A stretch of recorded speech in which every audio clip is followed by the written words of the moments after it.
Hello, hello, hello, everybody. What an amazing morning it has been for the Alive launch team. This is Justin. The Alive token is the number one trading token, according to Dex Screener, on Pulse Chain today. I would say that's a pretty good launch. So I want to congratulate everybody that helped build this thing out over the past 9 months. I'm going to be joined by a variety of guests today, kind of just talk about the process and talk about game theory and why we did it, what it's supposed to do for the Pulse chain, and how it's supposed to help elevate Hex to a whole other level. A lot of it revolves around the way people interact with their crypto, and I think we just need more incentives to help each other get richer. And so this was kind of an attempt at that. It wasn't originally my idea to build Alive. It was something that had been spinning around in the dev Kodiak's head for a while, and he just found that Axis was the best token to bond it to because it had the strongest, the most diamond-handed, whale-based, amazing, educated community ever. And so, I couldn't be more proud of, Johnny Sachs for coming up with the ideas around the coupon rate and automatic marketing and creating the language for Hex and Com and the fusion, the original fusion. And Kodiak, the brainchild, it's his brainchild, and just all the work he's put in. Remarkable for his audio-visual skills and the content that he brings, and the high level of branding. And then Candace, who created the very first Axis logos and helped jumpstart this brand to be what it is today, as well as Crispy Man, who, as you all know, he's the Hex GOAT, OG, Maxi, and the leader of data and analytics in our space. And so we've really gotten to harness the power of all these powerful people.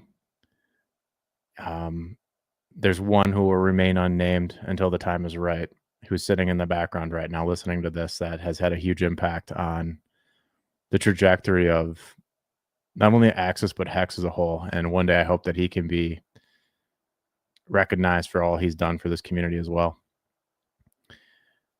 So I put the link to the Telegram in the chat if you guys want to go in there and start hashing it up. But I think to start, I'm going to bring up my good friend Fast Abdul, because he has been instrumental in helping craft the theory behind how we can get people to hold on to their Alive tokens and give it use cases outside of just waiting to dump on somebody else.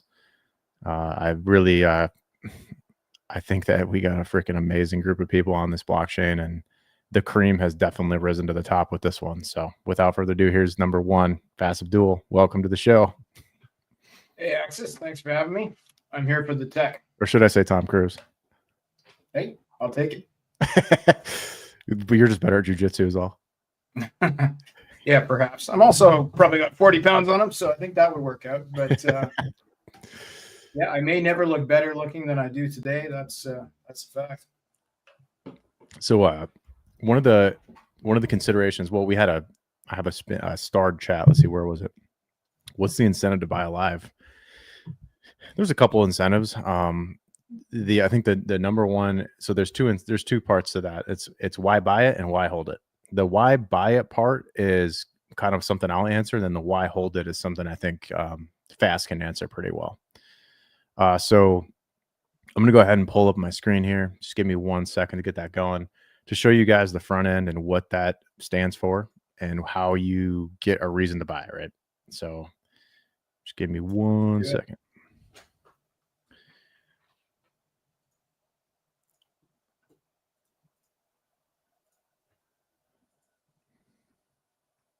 Great launch so far.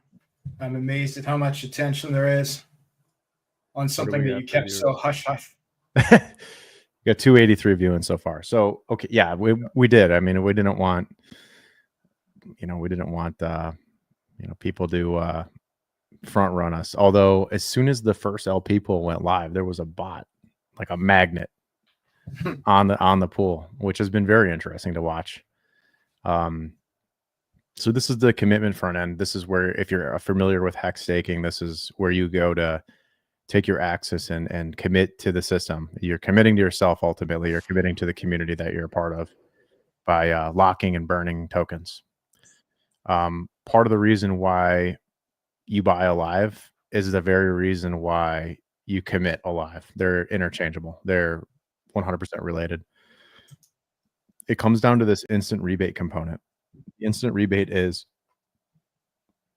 a way to figure out how much do you need to pay people to buy Axis and commit it to the system to bring on new adoption, bring in new people into the space. Like having a bit of a bribe, you'd say it is. You know, maybe we should rename it to the bribe. I like it. I'm not sure for the larger market if that's appropriate, but yeah, I like it.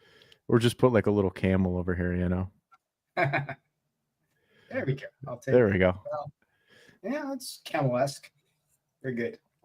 So when you go and you make a commitment, and by the way, that's the best part, is that the user has to make a decision. Am I going to lock and burn Axis, or am I going to play the ratio trading game?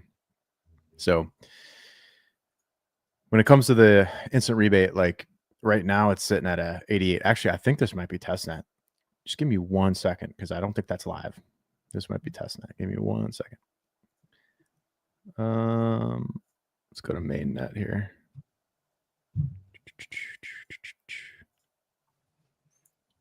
I see 87%. Okay, let me just do a reload here. Okay, that's more like it. 86.23%. Okay, that's more like it. So live prices, one Axis is trading around $35,000. Committing for 1 day gives you a minus 99% ROI. Well, why would anybody do that? And the point is, you don't. If you're going to play short, do not commit your Axis. This system is ruthless. Do not try to cheat the system. It's literally designed to screw the short guy, or at least make you think twice before you just go do that. That instant rebate would have to moonshot, right? It would have to moonshot. So that's why this instant rebate goes down to 0.03%, because when you put 1 day, it reduces your Alive payout, your start and your end payouts in the number of units you get. So if I max it out now, that's getting you the most number of units you can possibly get for your commitment. And so it's pretty much designed to reward long-term committed users in the system and to lock up more and more Axis supply over time. So currently in the system, there's 494 Axis, and currently on mainnet here, 4.58 Axis has been burned to the contract, meaning that $161,000 of value today got burned away forever, and it got replaced, or it transforms into the start Alive payout and the end Alive payout. And this is a variety of users playing with the system to get their payouts. But that market cap, that $161,000 of market cap, gets transported, transformed, metamorphosized into Alive effectively, and it's paid in 2 payouts. There's a start payout and then there's an end payout. The start payout is where the instant rebate component comes in, and the end payout is what you get when your commitment matures. So there's then there's 2 components. There's the burn, which the burn is what we just talked about, and then that's what produces the start and end payouts based on the number of days that you committed. So it's like if you burned a half of a coin times 2,920 days, or 8 years max length, you're getting the maximum amount of units physically possible with that commitment.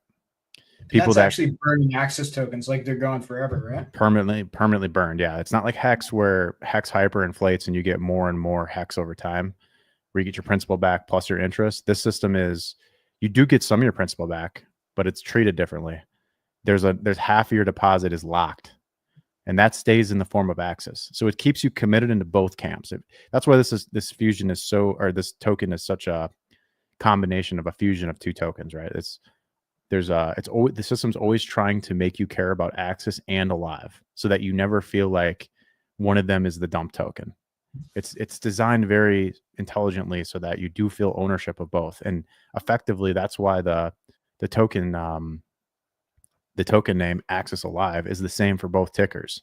It's because it's the same token that goes through a refinement process by monetizing time and making people commit with their capital. So there's capital and a time payment component. People are paying with both when they're in the system. And so for that, we want them to care about both tokens, right?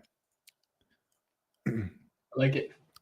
It's pretty slick. And guys, this user interface is awesome. Like with all these stats and stuff, this kind of thing is really hard. I'm really impressed, Axis, with how smooth it is and how quick it updates. This is a good website. Thank you. Yeah. Markable designed the front end, and then Kodiak put the nose to the grindstone and made it all come into reality. So Nice. yeah, they did a lot of work. Pretty amazing what a 2-man team can do. So that's the commitment portion. Now the other portion of why hold alive, I will leave to you, and I will at the same time pull up the pools that we're going to be looking at. Perfect. So I think the incentive for holding it live will be, at least, of course, there's going to be speculators and all that sort of thing, but will be attached to third-party applications that give that token additional utility. And of course, I'm thinking of Fux and 2Fux. So you got your Balancer fork and your Aura Finance / Convex fork on the Pulse chain, where we're planning on having farms for all 3 of the pools that Axis is going to pull up. So basically, it's going to give people an incentive to provide liquidity for the token.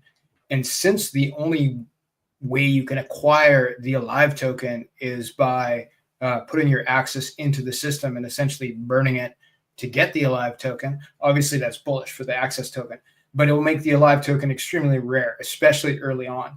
So I expect to see pretty high APRs on these pools, like the interest, so to speak, that you get back for participating in the liquidity pool. And that's going to result in, probably some people FOMOing in so they can participate in the pool, so they can get the high APRs, and it's going to encourage them to carry the Alive token in their portfolio. But the makeup of the pools is definitely relevant too.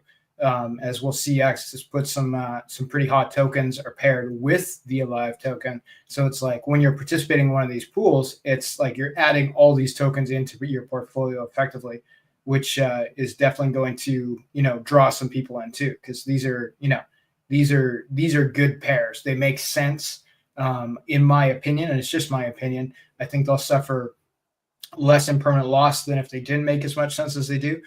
Because these things will likely move up together. Like obviously Access and Alive are tied together, but we could say that other things like Calm and like Hex are also relevant to each other's prices. And so they're likely to move up and down together in the market as well, which results in less impermanent loss, which is just when one token goes up faster or one goes down faster than another, and you end up with more of the one that's worth less. Now, of course, that's offset by APRs. And if we can see some nice APRs here, like 50% plus APRs for participating, and the impermanent loss is low, these could be real wins. Quick side note, if you're having trouble seeing your balance, just you're probably connected to testnet. So we're working on on an update for some wallet problems people are having with Internet Money Wallet and for mobile, but that should get pushed within not too distant future. But back to the conversation piece here about the pools. The whole kind of idea here is like, well, let's give you guys something to do with your tokens. And I think like my favorite one, if I can pull up the pool, I have trouble finding this one. I know which one's your favorite. This is my favorite. If it'll pull up, how do I get it to do? No, just link directly to the pool if it's not coming up for you.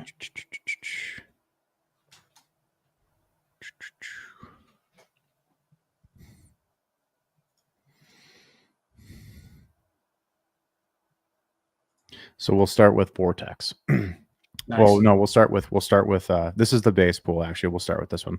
So the way this pool is set up is it's an 80-20 pool, but it's not in the traditional sense. And this was something that I had to keep quiet for so long because the only other person that I know that has done an 80-20 pool like this would be Johnny Sachs, but it isn't being used, and it's part of the secret weapon strategy.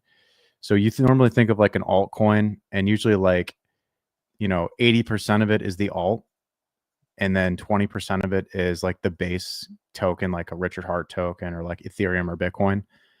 We decided to flip that script completely on its head. And mark my words, people are going to copy the strategy because it's going to be so effective at sucking capital into it over time, especially if people are paid to do it. So the reason why we went the other way with it, we put it 80% pulse and 20% alive, is twofold. Number one, we want to protect our liquidity providers from impermanent loss of losing their pulse. So what this heavily weighted pulse pool does is it keeps the balance. People would have to move so much money to really shake the tree so that pulse guy lost some of his pulse, meaning so much access would have to be committed to the system to get enough alive, and so much alive would need to be sold for so much slippage to even dig into this 80%. So if this ends up being like a gravity well, which is why we called it the vortex pool. It ends up being like a gravity well for resources. The other side of that is that since there's 80% pulse in that pool, and of course, guys, like regular pools on other exchanges are usually 50-50, like a Uniswap V2 50-50 pool, whereas on Fux, being a fork of balancer, you can have any ratios and up to 8 tokens. So with the 80-20 pool, where you have 80% pulse and 20% alive, the price of pulse as it rises, which personally I believe it will pull up the price of the alive token more than if it was a 50-50 pool. So we're going to see, I think, some positive price performance based off that. And the last thing I'll say about this 80-20 pool is because alive is such a small component of this pool, if this ends up being like a 10, 20, 30 billion pulse pool at some point in the future, that still doesn't even stop this amazing thing from happening, which is that with a 50-50 pool, it gets harder to move the alive, or it would be harder to move the price of alive. But with this 80-20 pool, the alive is slipperier. So it's going to be more volatile because it's a smaller component of this major pool. It's slipperier on the upside. It's more likely to go up. It's less slippery on the downside because there's that 80% pulse cushion underneath. That's right. So credit to Johnny Sachs and Kodiak for helping me kind of boil that down and figure that out. And Crispy Man as well, who's been instrumental in LP analysis. So that was pool number one, right? That's the one that I had to keep the most secret. And now that it's launched out in the wild, I anticipate people that founders that are going to create new pools in the future are going to start backing their pools in the same way, because it's going to be so effective at protecting and absorbing large amounts of RH tickers. The second pool, Refinery. Ticker is Quad. So the first one we looked at is called Vortex, VTX. The second one we looked at is called Refinery, and the ticker is Quad. So we all know the story of the Quad Fathers, the class of holders of communists that have a whale position over 1 quadrillion units. And for those that don't know, COM is a derivative of HEX that pays users to stake HEX long. And so if COM is valuable, long-term HEX stakers get a lot more money up front to stake. Bottom line. Now, Quad, the whole design intention here is to bond Axis and Alive to COM to help accelerate its growth, to get it to a higher price a lot faster. And the way we get there is by giving you guys instant rebates and emulating the Hex COM fusion with the Axis Alive fusion, right? So they're similar systems. They have some different components, but generally they're the same basic principles of there's a locking component for a period of time, and then there's a start payout, and then there's an end payout. So those components are consistent. The difference again is Hex hyperinflates, Axis deflates. Right. So it's a twofold thing that happens here. Let me go to the site and show you this little video clip. Actually, might be able to just drag it onto screen. Give me one sec. There's the APR on that pool is already 25%, and it's not even a farm. That's just trading fees moving through that pool. So think of when it's a gauge pool and there's votes going to it and people are getting extra rewards. It could be impressive. I don't even really want to talk too much to this yet because look, these numbers that you're getting, this 50%, that I mean, once the voting power is deployed to these pools, the numbers could get pretty ridiculous just from the rewards. Let's assume that Alive and Axis, like they cool down a lot, and you only have like 20% of the trading volume you have today at some point. Sure. Then we still will be able to hit over a 50% APR. With the amount of rewards that are, or the amount of voting power that's going to be directed at these pools. So we're pretty confident of that. Unless you guys come in so hard that there's like literally millions of dollars in these pools, which that shouldn't rule that out either at this point. But there's 3 pools, so like one of them could be paying higher than another. There'll be a bit of a musical chairs game on which pool people want to be in. Let me go ahead and grab that other pool from the other tab. 1 second. Boom. Okay. That's that one. Let that one load while we're doing this. So this is the piece that I wanted to explain, which was, I wish I could loop this thing. Anyway, so what happens is as Axis is committed, the supply contracts and becomes scarcer and scarcer. And then in doing so, the Alive supply expands. But most of the expansion of the Alive supply is on the back end, right? So it's like you're like over 80% ish or more of the Alive that gets minted is not coming out for minimum 5, 6, 7, 8 years, right? That's how long. Most 8 years, I suspect. I would suspect, because there's a disincentivization to make you go less than 8. Mm-hmm. So that's how we think that we're going to be able to drag the price of COM up.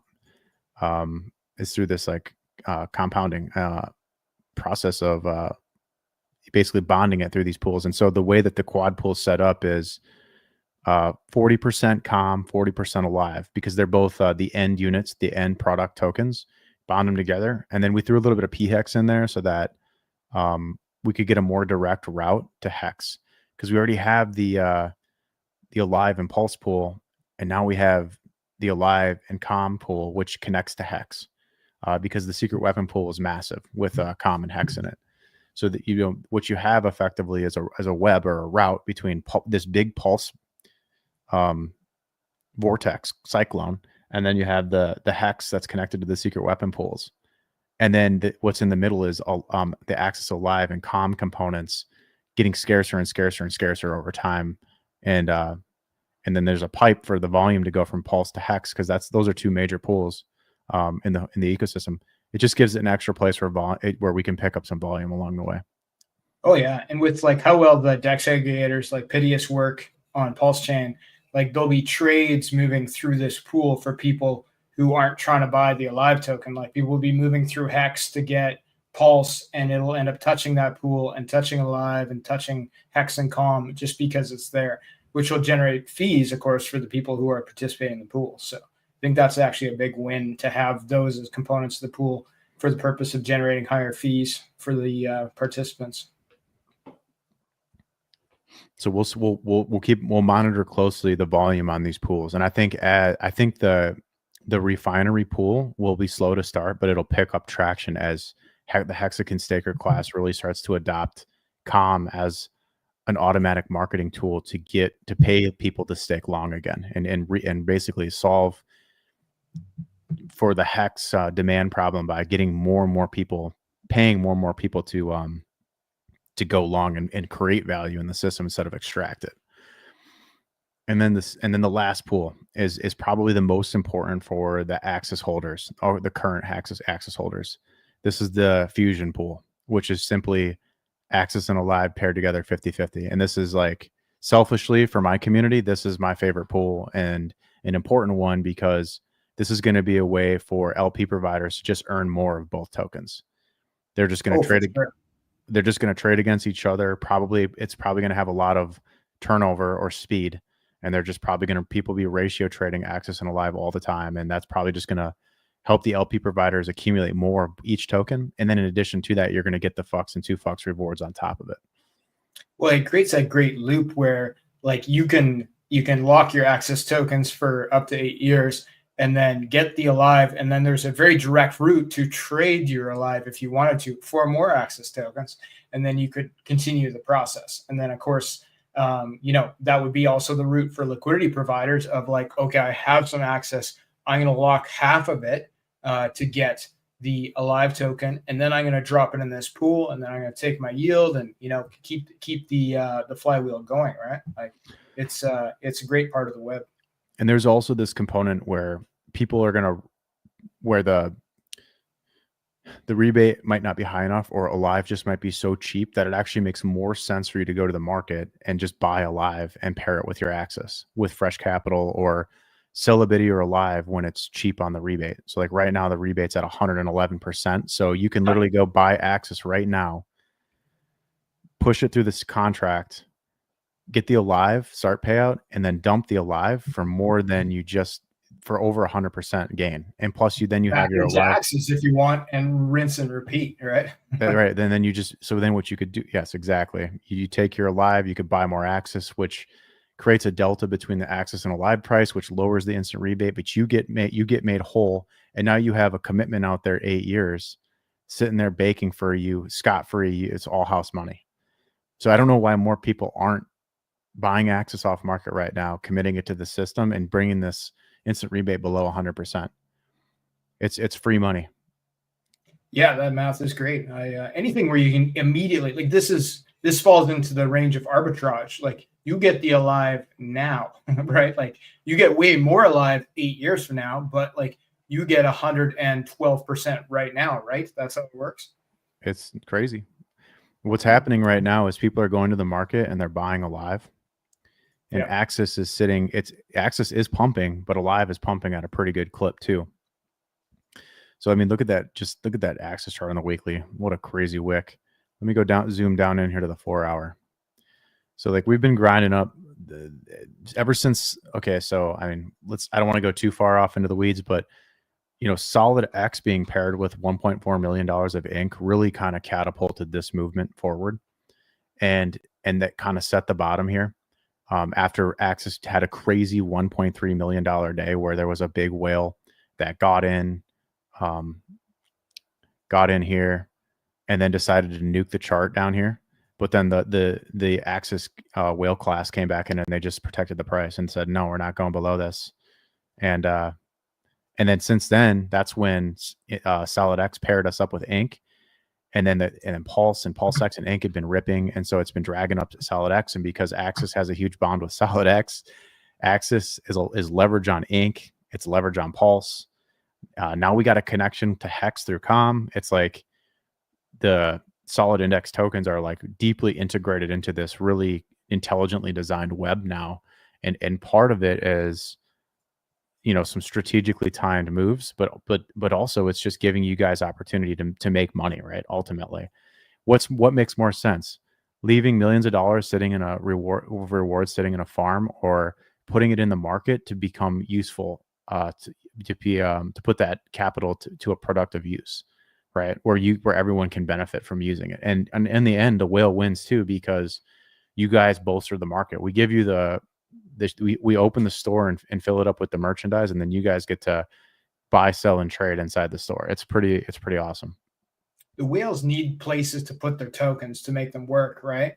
And so to have liquidity pools like this, where the whales can add their liquidity into these pools and then get rewarded when these pools become farms, as well as the token appreciation, like that's a big win for whales. Because when you have like $1 million in an ecosystem, like you can't just sell on the chart, or you're going to have insane slippage and you'll regret it, in my opinion. So like, yeah, to be able to LP and make profit while doing so, that is the best whale game.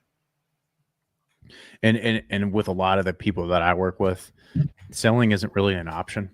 Like, it doesn't even cross our minds. Like I still drive a 2014 Toyota Camry, dude. I live in, and I'm living in a pretty modest way, and because to me, it's more, it's like looking forward a few years and seeing like, what can we create? There's no incentive to nuke your bags, lower the market cap for everybody, and destroy value. Value creation is going to make everybody way richer long term. That's what we learned from Richard Hart, right? He's like the one guy that Yep. doesn't actually dump on his followers because he knows that in the end it ends up better for everybody, including himself. So That abundance mentality is key to the growth of crypto, and like to your own bags. If you always just think like, oh no, what if the price goes down by 10%? Then like you're going to miss the 90% up as we move into the bull market, which we are right now. So that's just how I feel about it. Not financial advice, but I think there's still more upside in this market. oh yeah, big time. So just taking a look here at the charts here. This is the Axis Alive ratio. This is Alive over Axis, but I actually like looking at it in reverse. I like looking at it Axis Alive, and this is why, is because it really gives you an idea of where the market is taking the price of Alive relative to Axis. It looks like it's trading in a range, and so if this plays out kind of like how COM played out, you trade in like a 380% range for like 400 days. But keep in mind, COM was very unpopular for most of the time. So let's see here how this looks. So this is our range right now. We'll erase the beginning data because that was kind of anomalous. But this is what we got right now. Is we got Alive is in a 115% range with Axis currently. Now that's at instant rebate of currently 106. So I would expect that would come down a little bit, right? Because Alive might be a little too expensive relative to Axis, but still affordable unit wise. I think we're talking about $120 token, which by the way, I thought maybe we'd be at like $5 or $10, maybe $20 a token, but it's for some reason it won't go down. So I guess that's the opportunity right now, right? So like this is live, and right now you can get 101.69% rebate. So that's the deal that we're looking at. It might not always be the deal, but you can literally, it's an arbitrage event. You can sell it right now if you want to, or you can hold it, or you can participate in liquidity. There's definitely options, but wow, yeah, definitely some movement there, right? Mm-hmm. So there it is. Like you're seeing it on the Axis Alive ratio. Like when Alive gets sold off, like right here, right now, someone's listening to us taking the arbitrage. When that's getting sold off,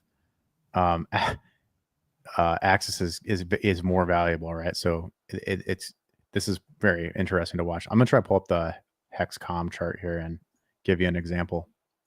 Cool. HexCom, PHEX, I think, right? Boom.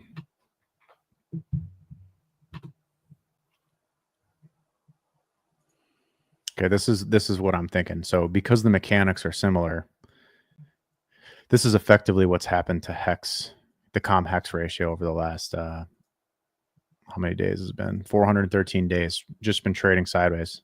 I was off, by the way, from bottom to top. That was a 470% move. You could have like 5x your Hex stack with COM, and then it went down 80%, and you could have done it again. And then it went down 80% on this wick twice. It looks like it's starting to try to create a floor up here now, but we'll see.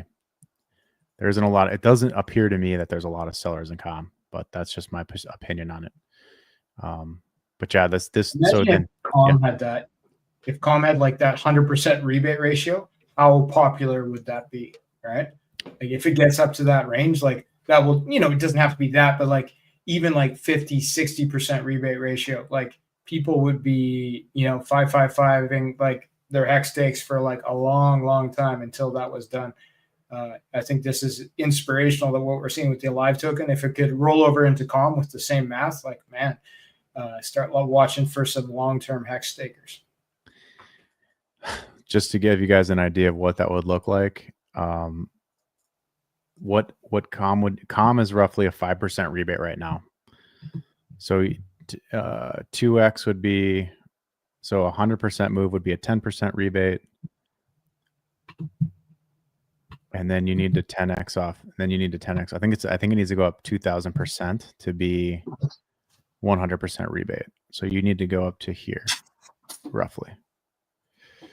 So this is the upside for COM if the Hex staker class gets on board and adopts it to get it to 100% rebate. Now, do I think that that's a possibility? Of course. Do I think we're going to get that right away? No, but that's what we built Axis Alive to show you what happens when COM is more valuable by using Axis and Alive to prove it. So you make a very good point, Fast, and I will love to see how this plays out over time. I'm encouraged. You've always said that Axis is a teaching token, so now Alive is a teaching token too, right? So That's right. educational It's purposes. the best only, educational tool on the blockchain. What you have proof, right? Like you have receipts of the education. Oh wow, we're joined by another guest. Hopefully he's ready to come on. I'm going to bring on True Moxie, an OG Axican from the early days. I met Moxie in 2021. We actually streamed with Richard Hart on Motley Investors channel from a ski lounge in Keystone, Colorado.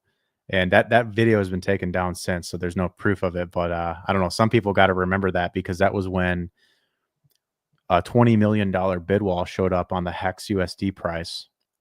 And we were streaming with Richard. And I was like, hey, Richard, I know a lot of us are been following you for a long time. We know how to read between the lines. Is there anything you want to say?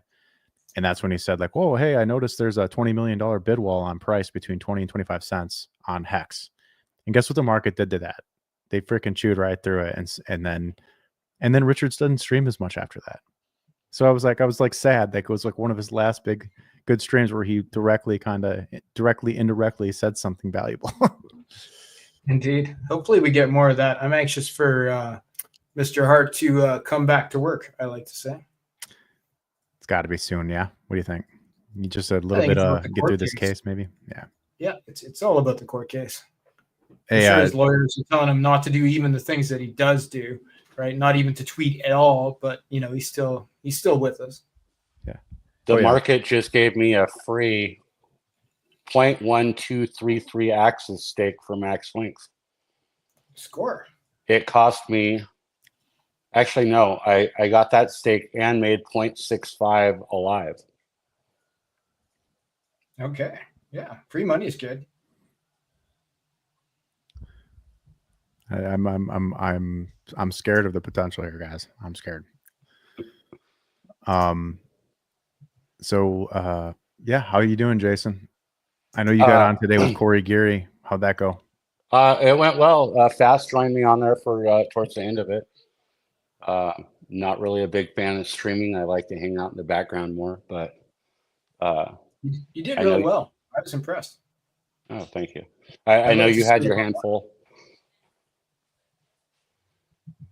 Yeah, I was talking to my wife. Maybe I'll set something up. I do have a goal. I want to have the best hat collection in Hexaco. I'm friends with a Black Hexican, and so I've made some deals with her to get a pretty good hat collection going so far. This is my favorite one right now, but it's pretty cool. I bet you at the Vegas event we'll see some new hats. I wouldn't be surprised. Got the Axis hoodie on. You can go to axislive.com and buy some swag over there.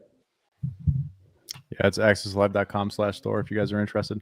I did see like there's a comment in here about me blocking somebody. Like I have no idea what that is. Like I don't know if I remember blocking anyone in particular. Yeah, I just try to I don't know what your handle is, but just let me know. We'll take care of it. If I don't remember blocking people. The only times I block people is if they come into a thread with like, market. I want to market your thing. Like this guy made 3,000x in 5 days. Here's how you can do it too. Like I block that and remove those from my threads. But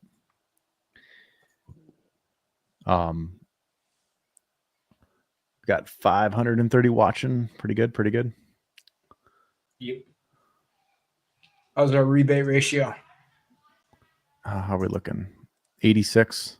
I noticed it spent a lot of time between like around like 80 to 90.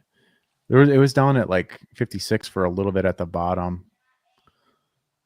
So right now there's like an infinite loop. Like people are buying Alive off the market.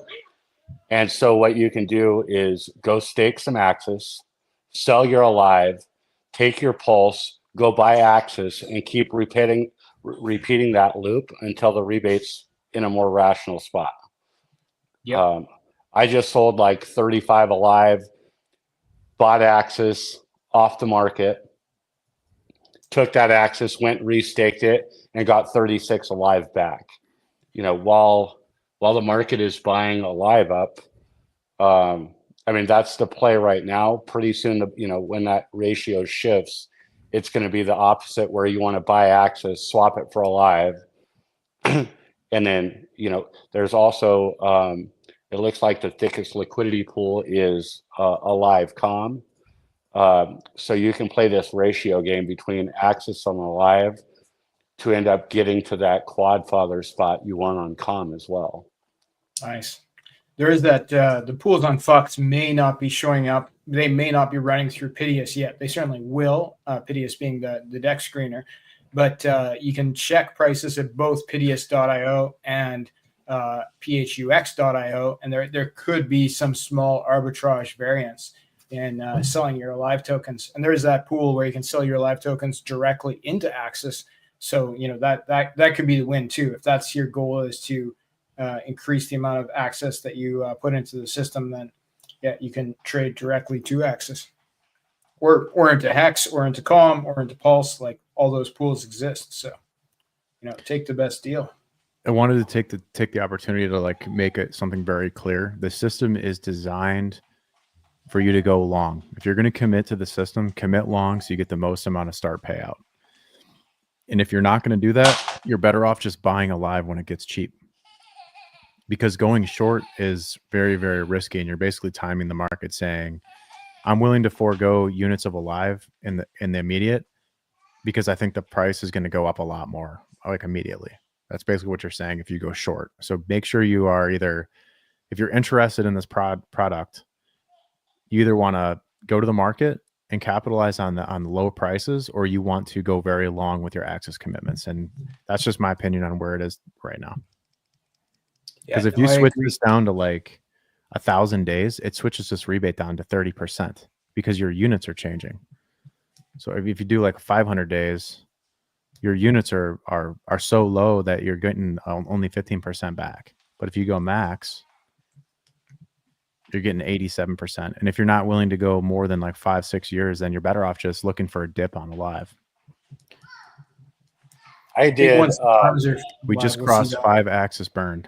Over $178,000 of Axis burned. I'm actually kind of surprised at that, because almost half of that is me. But everybody's letting me play the game the hardest right now, because like that means I've got by far the most alive, and I can play the arbitrage game until they you know, other people figure out the play. Cool little feature we added in here was if you're a power user on Pulse Chain, a super nerd, and you value your tokens in the Pulse Chain valuation or the money market on Pulse Chain, you can click the $ below your balances up here on the right, and it converts the value into Pulse terms, which is pretty cool. Nice. That is useful, because to measure the value in Pulse, like if you're a long-term player, is the information that you need. You know, your value in stable coins could be completely irrelevant if there's like a 10x, 20x, 50x on Pulse in the next 3 months. All right, let's is anybody keeping track of the chat here? I've been kind of in thought here, but I'm going to run through the chat and see what's going on. 100K BTC just happened. Wow. Just to make it clear, whatever Pulse I'm pulling out of alive, I'm immediately going and pumping the price of Axis with it. I'm not collecting Pulse. I'm getting my Axis back and then turning those back into. It's a revolving cycle, right? Like I stake my Axis, I get the alive, I sell it for Pulse, I pump the price of Axis, and I keep doing it, right? Like, so it's pumping the entire, and then pumping Axis pumps alive back up again. So it's just a revolving eternal network. Yeah, it's a great little loop. I'm seeing BTC 99,860. Little detour here, guys. ETH had a nice rally last couple of days too. This is what I think is really setting up nicely for continuation on Pulse to the upside here in the short term. And then XRP, like incredible price performance out of this thing. I mean, this is like good for the whole industry. I don't know if you guys agree, but I think, you know, XRP breaking out of this 2,500 day pennant is probably a really good thing. And like some of the targets on this is crazy. And what that does is it breaks altcoin market caps out. And a lot of this trapped XRP money that's been trapped in here for all this time, once it gets up into like these levels here, can start to rotate into Pulse Chain and some of these other ecosystems. Oh, for sure. Like any motion in the alt markets for crypto is going to flow to us on some level or another. So I cheer those guys on. Oh, the other thing too, sorry, I'm going to go back now. I'm going to jump around a little bit. If you click the button, these two buttons, the icon here, it'll add it to your MetaMask. So if you click that, it'll add the token logo and right to your MetaMask for you in the contract and everything, and make it nice and pretty. So that's what I would recommend if you're having trouble with that. Just go up here on the upper right corner by your balances and click on the token logo, and it'll add it automatically. It's the little things, guys. The user experience had to be on point. Well done. That's that kind of attention to detail makes a difference, because, you know, when plebs come in and you get a choppy website, it's hard for them to trust, right? It's much easier to trust a site like this that is smooth and gives you all the information you need to make a decision. Also with that is like everything on the blockchain is as streamlined and distilled down as physically possible. There's no admin keys. There's no contract risk. It's modular, it's immutable, so it's forever going to be on the blockchain, timeless. If the front end ever goes down, you can still write directly to the blockchain. And Kodiak promised me that he would write up a tutorial and post it on the web, so you guys would know how to write through code directly to the blockchain to get your commitments in and out if that becomes an issue in the future, which it shouldn't, but if it does, it's good to know that your capital is safe, because nobody holds your capital here. It's you making a commitment to yourself on your own terms, just like Hex. So even if the site went down, somebody in theory could interact with the blockchain and still, you know, claim their stakes and so on and so forth, right? That's right. Yeah, I've done that sort of thing before. It's not as user friendly as what you've created here, obviously, but it's definitely a possibility, and it is doable. It's not an impossible task for you know, most people on the Pulse chain who've interacted with Hex stakes and stuff. They could probably figure out how to do that if they followed a guide. And on that note, there's a blog post on the website. So if you go to accessalive.com/newslogs, we just updated an amazing post, and I'll just pull that up briefly just to give you guys maybe I'll quick run through that, if that's okay, guys. And then as you guys have questions or thoughts about the different pieces of it, we can chat. I wrote the front part. Crispy and I wrote the front part, and then Johnny Sachs came in and did like a case study on what does this look like down the road. So if you go to this link here, it's a free to sign up account. No big deal if you do or you don't. Anyway, it's free to sign up for to look at the blog. It just describes what the system is, and then it gives you the why, the problem statement, the why we're doing it, and then some background context and how the tokenomics are self-balancing, and then talks a little bit about the safety of the code. It's been audited by CertiK, and the actual audit is right here at the bottom, so you can go view that, download it to your own machine, review it. And then we get into the interesting part. Here's the case study part with Johnny, where he goes and talks about like the theoretical possibilities here. And it's funny because before we launched the project, we didn't know if we'd get to 100% rebate for a while, or if we ever would. And now today we've been trading at the 100% rebate. So it's pretty crazy. And then how activating the flywheel, at what point do you hit escape velocity where the system self-perpetuates? And right now, Moxie says he's doing it, right? He's arbitraging the coupon rate or the instant rebate, and he's buying more access, which keeps the money circling in the system and is making both tokens appreciate together. Cool. I'm It's buying usually more fine. Axis as we speak.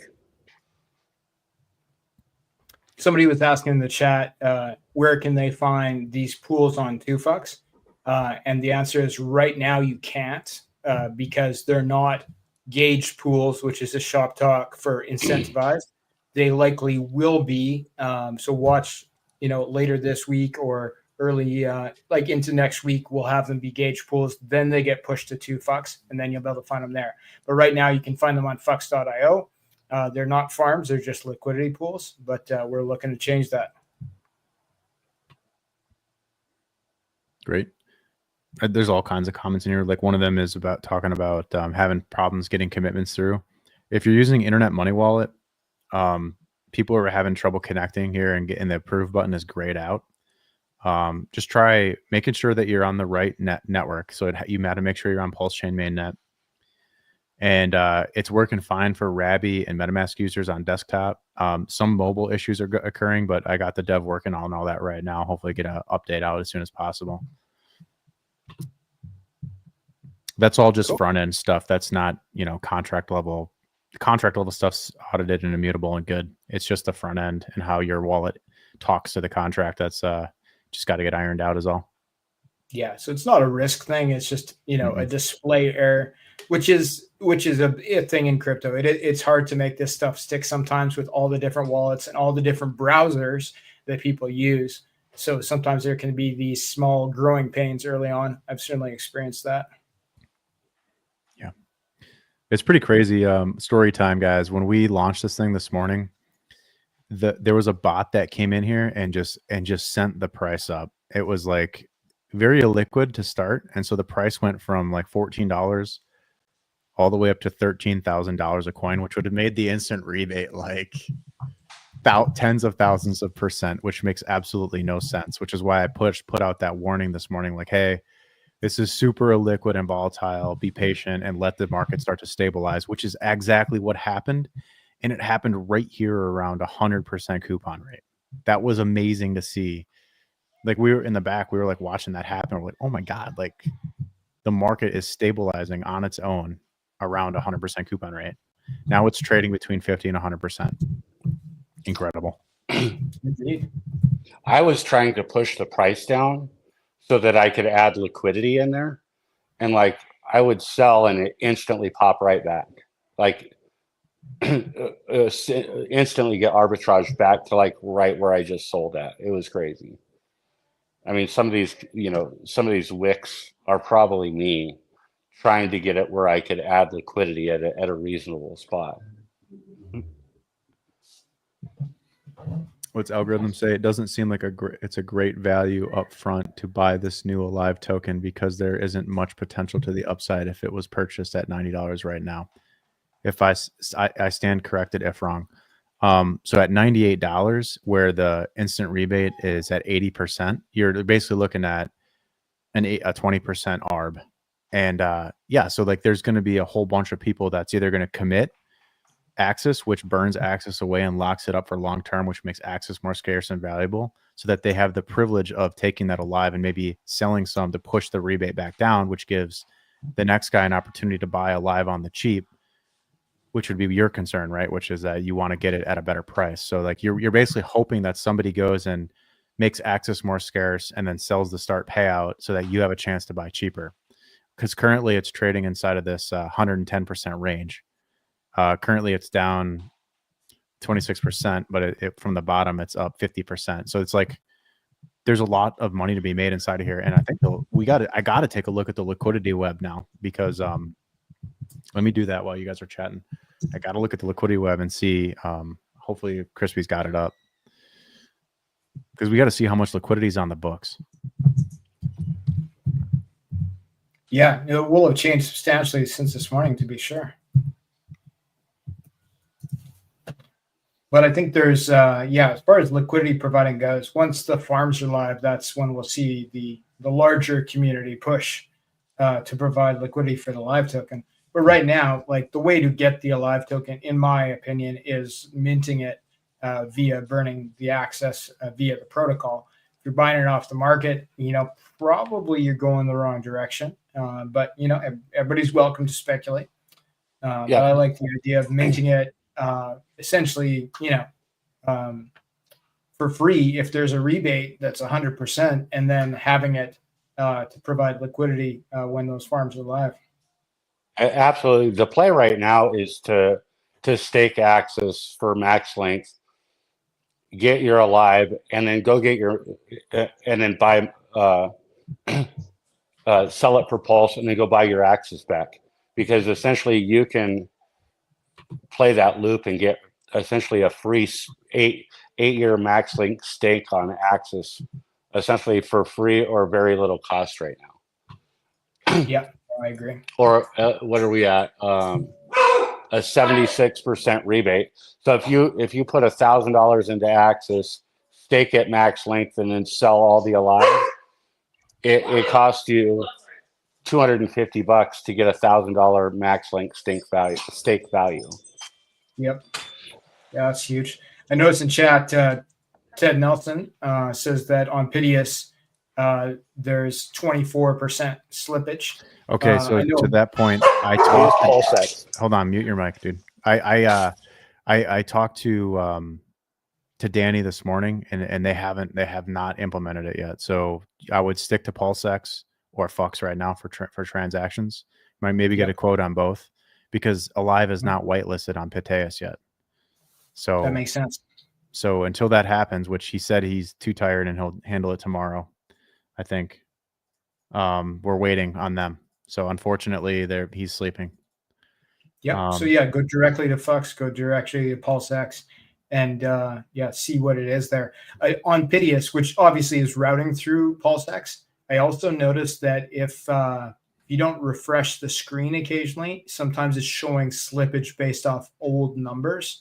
So if you refresh the screen, Ted, it might update that slippage, because unless your volume's really high, 24% sounds like a lot.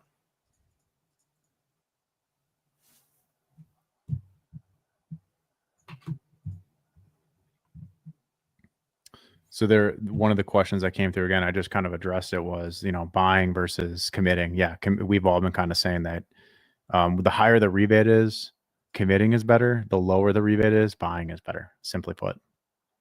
Just from a general strategy.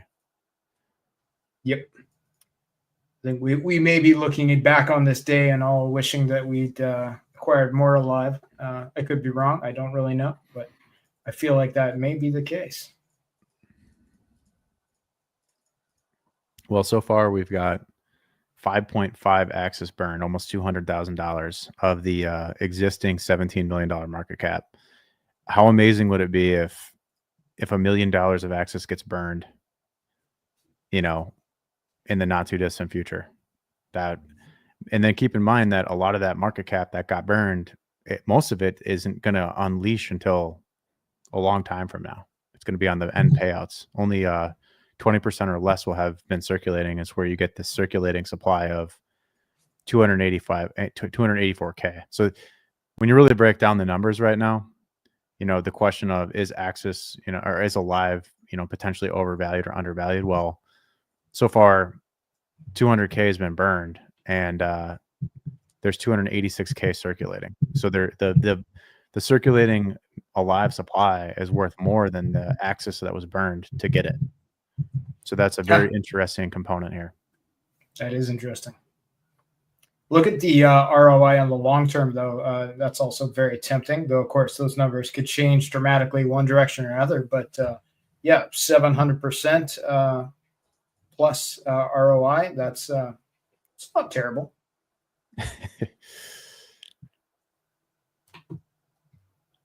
Based on current prices. And by the way, we give all those disclaimers here.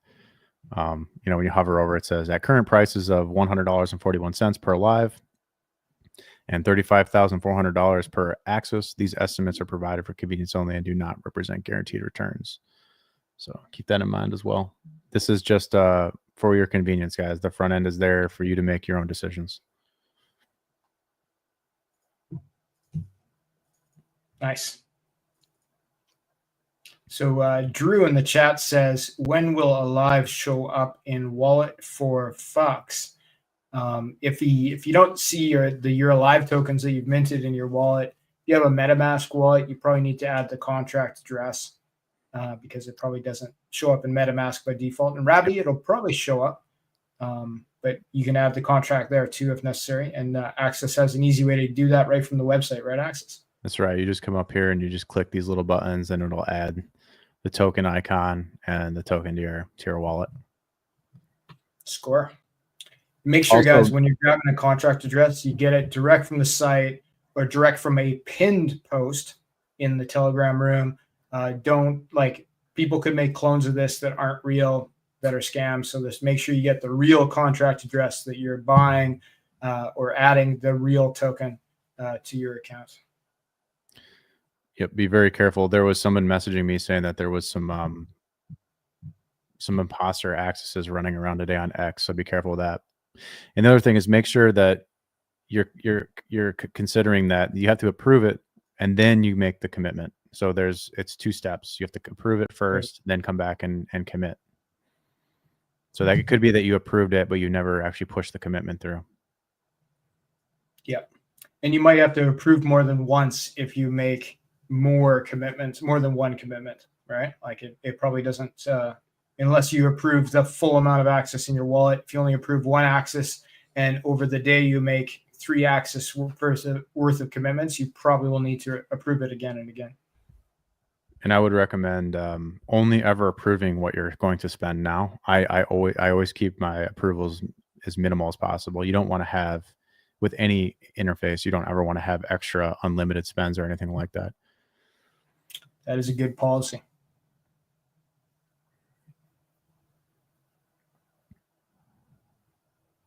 Crypto Day says, you mean acquiring more access to commit to get more alive to sell for access and repeat? Yeah, that's what Moxie's talking about. It's a loop. So when Big Smock asks, are you able to claim alive during the max, or do we have to wait until the mint ends? So I think the answer to that is, Big Smack, you get some right away and you get a lot more at the end of your stake, right? Yep. So but you get an immediate, like that number that we're looking at on the screen, the 76%, that's based on what you get right now. Like, the moment the block goes through. But then the number at the bottom, the estimated ROI, that's based on the 8 years if you're doing max term. So it's 75% back right away, and then 671% back in 8 years. That's a risk I'm willing to take. Tony PJW says, I said I had deployed as much capital as I was willing to use this cycle, and then this appears. So tempted as an outsider to the Access ecosystem. To which I would say, welcome. And we think we've got something really special here with a really long mindset, really long-term, mindset here. And with the ultimate goal of making Hex staking more valuable again. And that's where the Communist comes into frame, right? Let me kill some tabs here. See if BTC hit 100K at 99,000 Bitcoin. That's amazing. I don't know if anyone knows this, but Access actually flipped Bitcoin for a little while here. I remember that. That was crazy. We were at, let's see, go to the dollar chart 1 second. Go to like a weekly.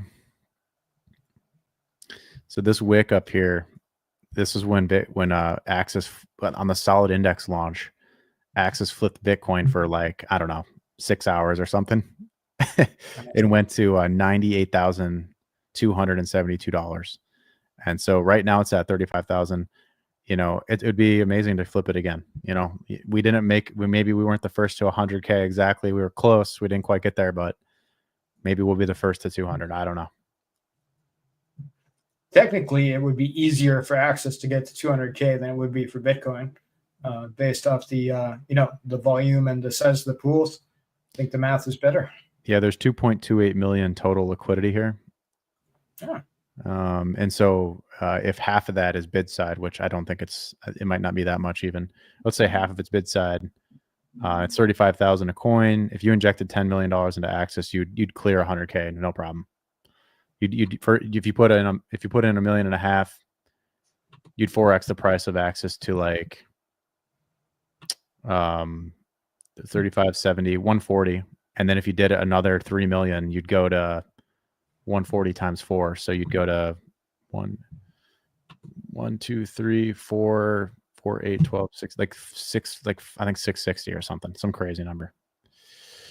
Yeah, crazy. I love it. Let's go. I'm waiting on Crispy Man to update this tool to give us the Alive liquidity web. It's not quite coming up yet. So if he's listening out there, we're waiting on you, bud. Man, for what do we pay that guy? You'd think we'd get a quicker response. No kidding. Maybe I gotta raise his salary. It's a joke. Crispy does a lot of stats for the ecosystem, and sort of provides them to everyone. It's a pretty good service, actually, considering the non-price tag. Yeah, he's amazing. He's a true gem. I highly recommend you guys go check out hexfire.io. It's his service is unbelievable. It amplifies my work 10 times. And he's got everything for Hex under the sun. You could find out any detail you want to know. Yep, Hex, Icosa, other stuff too, PDI, etc. He's got all that stuff on there. I'm hoping he can get 2Fux and Fux on there soon. There is some difficulty pulling the data properly, but I just made a leap there, so maybe we'll have some more details from Crispy soon. Let's see how SolidX is looking and all the hype. Yeah, sitting at a local high, 360,000 pulse per. But this isn't relevant to Axis and Alive because it's one of our biggest connected pairs. Let's go check it out. See, Javier in the chat there says he's having trouble with his internet money wallet. There's a known error there, Javier, that is not dangerous to you at all, but it might impede your progress. So yeah, you'll probably be better off on your desktop, not using internet money for now, but that will likely be corrected. It's on the list. Yeah. I will just rephrase what Fast just said, which was that we know that the issue, it's not detrimental. It's Dev's working on a fix as we speak. It's just a front end issue for how your wallet connects with the front end, but the contract level is all solid. Yeah, no danger there. This having this set up and seeing it working, it almost makes me wonder if another team's going to come around and build on top of Axis because of this system. Whether we'll see the Axis equivalent of Watsa in the future, or the Axis equivalent of an Icosa type auction system set up for the protocol. Doesn't sound impossible. That would be wild. Yeah, it is. It's possible. Anyone could come in and get some of the supply and build on it for sure. Yep.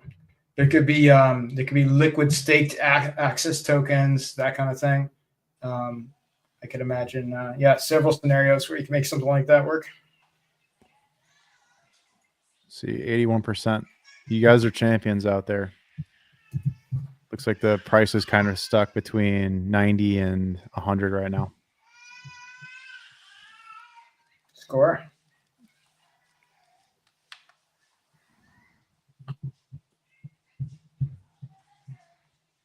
I mean, I'm liking that. Look at the Axis price pumping right now. Let's go check it out. I mean, Pulse is getting sold down right now. So look at it. We've gone up since this morning from like 500 million Pulse per Axis. It's gone up 10% in Pulse valuation today. Yeah, over 500,000 Pulse per Axis. Or no, sorry, that's 500 million Pulse per Axis. 520 million. It's pretty crazy.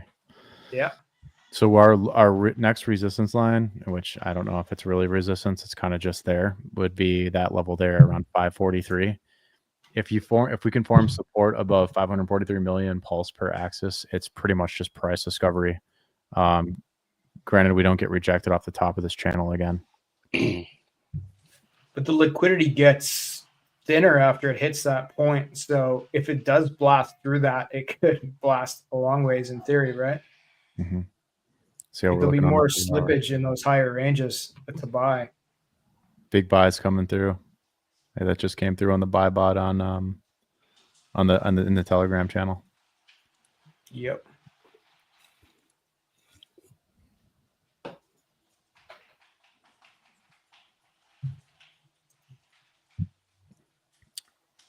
I'm going to go ahead and I'm going to play a video while we just take a little intermission here.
That is really what we're all here for, is for the movement or the evolution of our species toward an interstellar reality.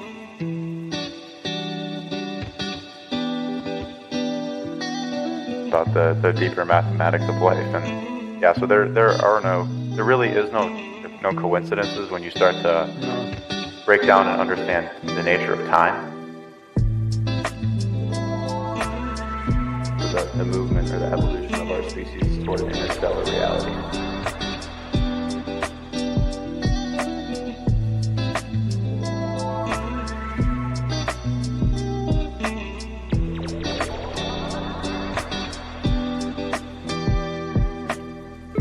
Like the DNA spiral is the perfect code for human life. It's all living forms have DNA in them. There'll always be tops and bottoms.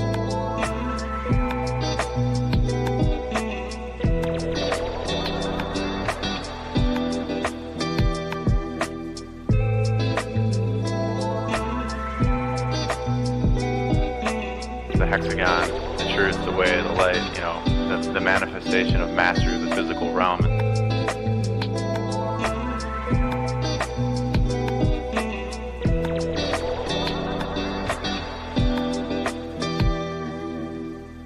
But that's also true of our path through life, is that the planets are literally going in a spiral like this. Like we're spiraling forward through time in the same way that our DNA is spiraling. It's because it's all a function of the mathematics of once God, or once all that was hit the go button. There'll always be tops and bottoms.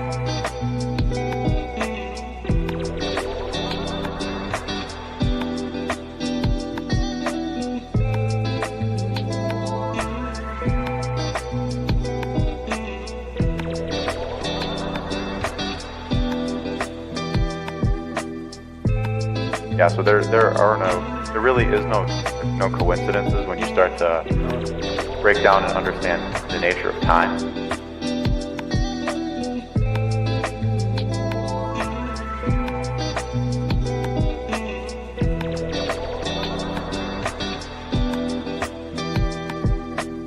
Crypto gives you the chance to break the linear trend of time and go on exponential curves, which is the compounding of value. And we've seen this in the hex chart itself, where price literally went and doubled and doubled and doubled and doubled and doubled.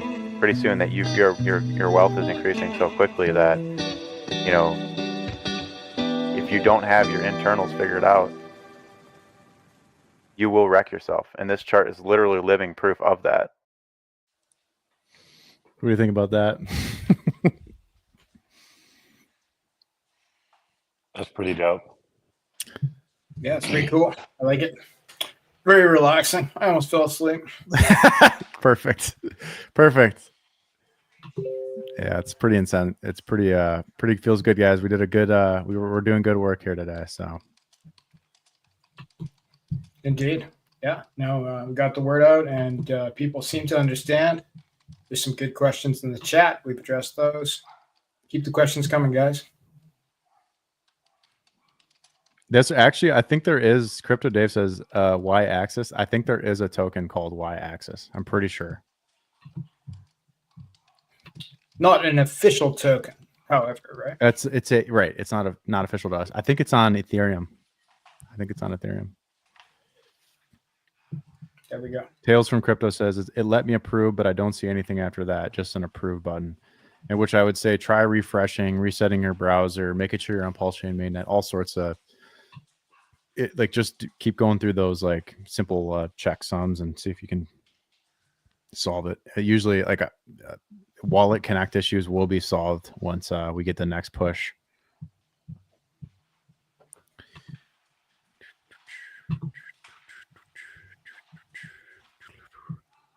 How are we doing on the ratio here? So Axis, okay, here's interesting. Looks like we're kind of flagging right now on the ratio. Granted, guys, this is a tiny little for 1 minute chart, right? So it's very small, but That's what I usually use, a 1 minute chart. yeah, you degen.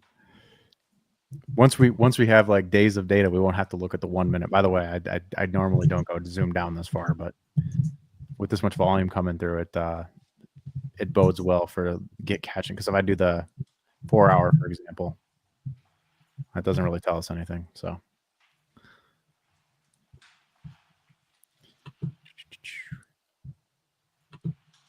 Hey, if anyone's in the boardroom and wants to take a look at joining up to talk about your own experiences in the group, or like just chat about markets, feel free to hop in. The link is in there. Would love to have people in here. Make it more of a social. I'm gonna take the opportunity now to go through some of the other charts. Let's look at so SolidX. Very, very close to testing the highs of this broadening wedge pattern, or about 10% away, 8.5% away. And against Inc., SolidX is up 28% in 2 days and did $600,000 of volume. And I've seen this Inc. balance go from 470,000 Inc. to 498,000 Inc. So as SolidX overperforms Inc., it acts as leverage. The big LP providers get more and more Inc. And then, okay, this is cool. This is Pulse measured in Ethereum terms. And I have this projection, but right now we are up 44% over Ethereum in 12 days. So I'm projecting that we're going to break up and test this high again, and then we're going to come back and retest the diagonal. Hopefully we build some sort of an ascending triangle structure here, and we're going to break out against Ethereum in a big way. And that comes at a time where Pulse is literally testing this final resistance line, and before it potentially gaps up to SAC rate. And that's a 40% move, because it's a very inefficient zone. So once you finally do bust above that level, it's going to gap back up through there. This is the level here between 407 to SAC. We're at 301. So we're looking for that move. It two ways it can happen. It can either go down first and retest that diagonal and then go, or it can just bust through. If ETH gets a move, it's definitely going to probably happen and more quicker. Oh yeah, once that Bitcoin hits the top, it'll start flowing into ETH, and we'll see much faster moves than we saw in Bitcoin, in my opinion. And then Pulse X, unbelievable. It's heading for my 0.7 target. It's getting there a lot quicker. I thought we wouldn't get there till 48 days more from now. So that would have been like a January 7th move up there, but it's going vertical against Pulse right now in the ratio. Pulse X is going to be one of the most stable plays you can make this cycle, especially from those who have been accumulating it in this uptrend where the buy and burn is just like drunken sailor, just adding forever, and it's just destroying the supply. So this is another deflationary supply design similar to Axis. Inc looks like it definitely wants to try to bottom here, and it's just got a V bottom reversal here on the 3-day. On the daily, yep, V bottom reversal, starting to grind back up to the upside. Get above diagonal resistance, and I could feel pretty good about it. There's still ways to go, so there's still 10% left, and then maybe it comes up here, test this diagonal, and then comes all the way back down to test, and then we build some sideways structure, and then build out something like that. Will give us a little more time. I like when ink goes sideways personally. I don't know about you guys.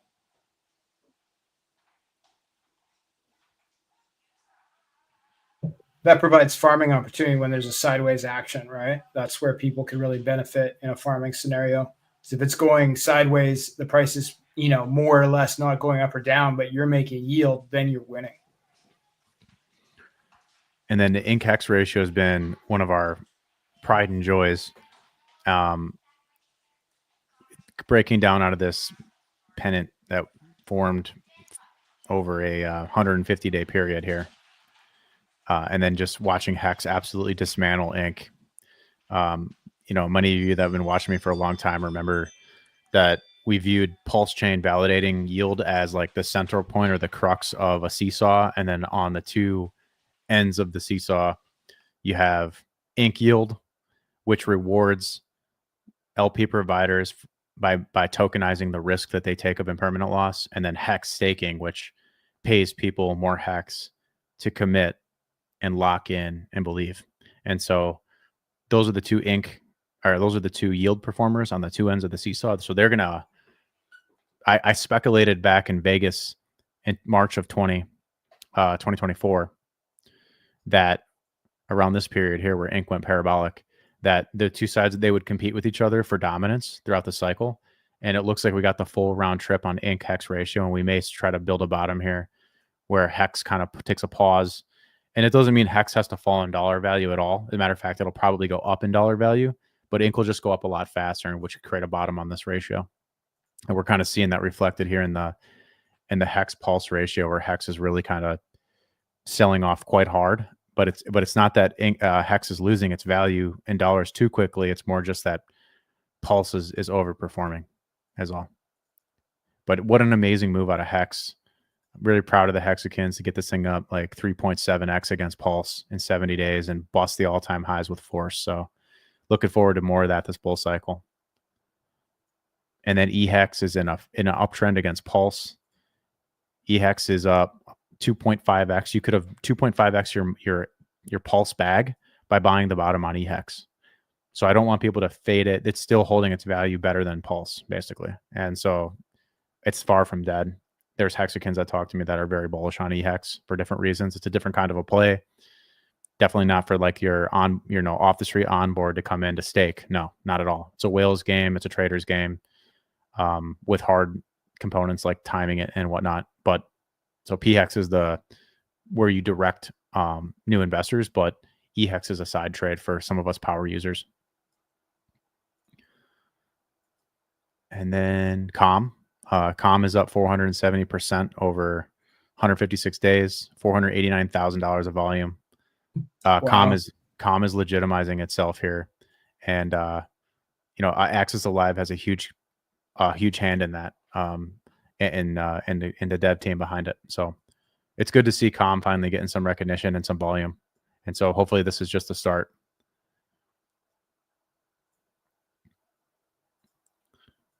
That's probably it that I want to take a look at. The Wrap ETC fork and the PDI fork have been very fun to watch. We're just kind of waiting to liquidate the last of this one big holder who likes to sell hard. And once that's done, I don't see why PDI couldn't try to keep climbing. And Wrap ETC, has performed so well. It's just going to go through like a potential. It can either blow off top here and like double up in price and then blow off and reset, or we could just get like a sideways accumulation and consolidation up here. Either likelihood is fine with me. I would actually become a buyer of the forked Wrap Bitcoin if it did come back down a decent sum. If it came down 40%, I I would be interested in starting to nibble there, even though it's pretty extended. Less wrapped Bitcoin on Pulse Chain than there will ever be on Ethereum, right? All right, and less wrapped Bitcoin on Pulse Chain than there will ever be Bitcoins in existence. Bitcoin, there's going to be, there's like arguably there's like over 12 million, but there's only going to ever be 153,000 wrap BTC on this chain, which just an interesting trade. It's an interesting supply dynamic and a way, kind of a way to stick it to the man if that one goes up in value. I don't have anything for wrap Bitcoin, a P wrap Bitcoin yet, but I have a farm set up for PDAI, and it's paying 341.8%. So I think some people will find that attractive.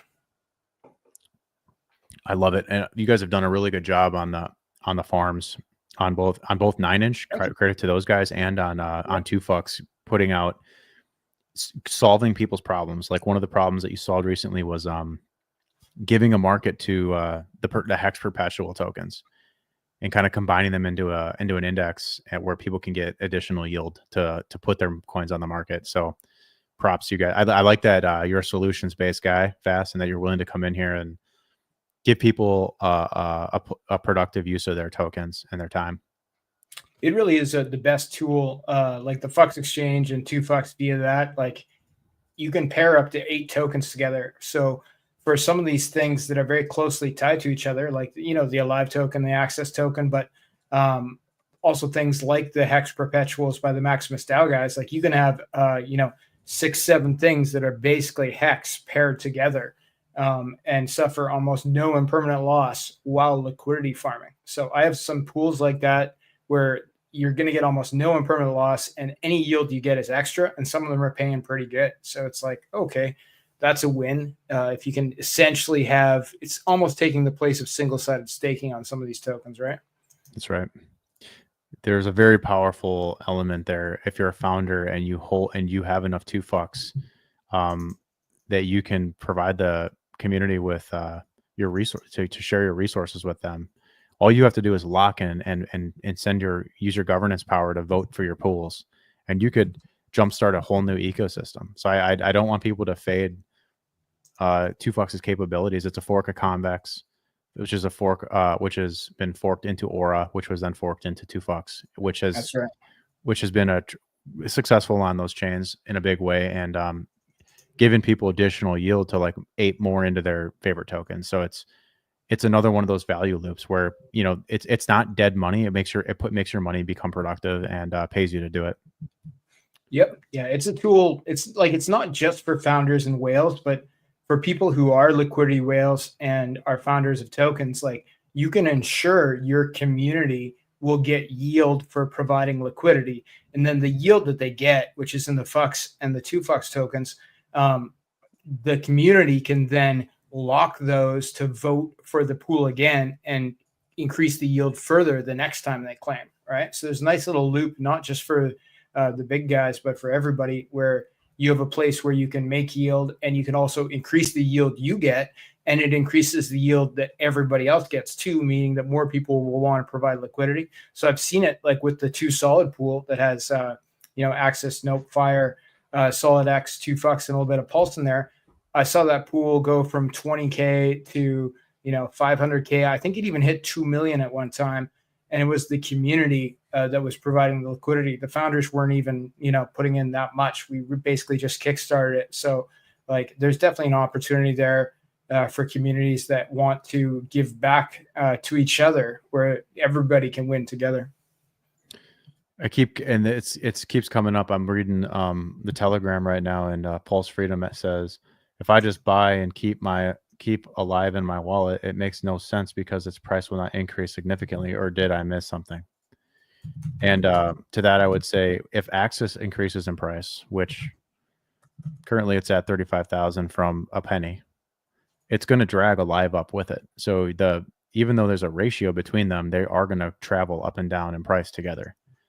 And so you're not out of the money if Access appreciates, Alive's going to be attached to it. It will likely appreciate as well. And then in addition to that, there's just the the farms, right? That's what Fast just got done saying, is like there's going to be these 3 pools on Fox, which are the Vortex pool, which is Alive and Rat Pulse, which is 20% Alive and 80% Pulse. We covered that right in the beginning and why that's innovative and useful.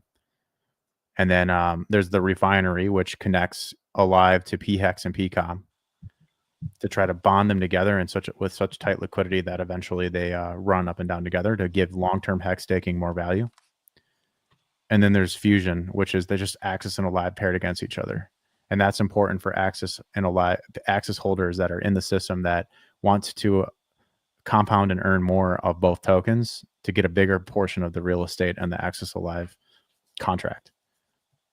And then Nice. for doing so, you'll get additional yield on all those pools once they're engaged, which should be in the not too distant future. And as people play this repetitive loop of, you know, selling Alive, buying Axis, staking it, and keep running that loop, Axis gets burned. Not just half of it gets burned, half of it gets staked. So Axis becomes more rare, meaning the price is probably going to go up. See, what are we at right now? 30. 5.75 Axis burned. So at 76% rebate, we burn $200,000 of Axis. So it's like if the instant rebate stays elevated, how many more people are going to come in and buy Axis and push the price up and burn it for Alive to sell in the market for the instant rebate for more Axis to come in and do it again and do it again. And then this just becomes like a burn machine based on user participation, not just random burning, but based on interactions with the system. And this is basically how Calm works too, right? Like the concept is very similar. That's right. That's right. So, and I'll give you the math breakdown. So currently on Hex, when you stake for 15 years at current Calm price, I will go to the Calm screen and I will give you an idea. So at the current Calm price, you're getting roughly 5% back of value. So if you take $1 million of Hex and you stake it for 5555, you are getting back roughly $55,000 of Calm back, which is about 5% of your $1 million stake. But as Calm appreciates in price, the amount of dollars of Calm you get back for a max length stake increases. And the difference between a 5555 and like a 10-year is pretty significant.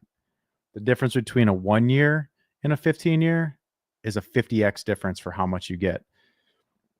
So you'd have to divide this by 50. You get like $1,000 for a 1 year versus $55,000 for a max length hex stake. And so these systems are mechanically the exact same. They pay people to commit, which locks in more value into the system, which creates more runway for the airplane to take off in the bull market because there's less to be dumped in the short term. And it's cycling more money at a faster rate in the short term.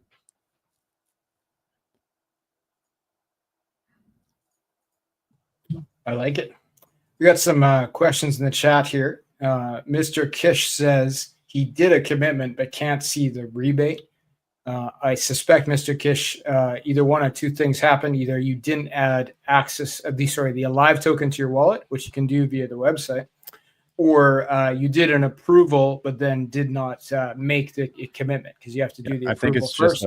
I think it's just a misunderstanding. So I don't think that was a technical issue. I think you're not understanding what this number means. So what this number means is that the amount of Alive that you get at the current dollar price gives you that much dollar amount of Alive. So if you put in $350 or 0.01 Axis for 20 days, you're getting 75%.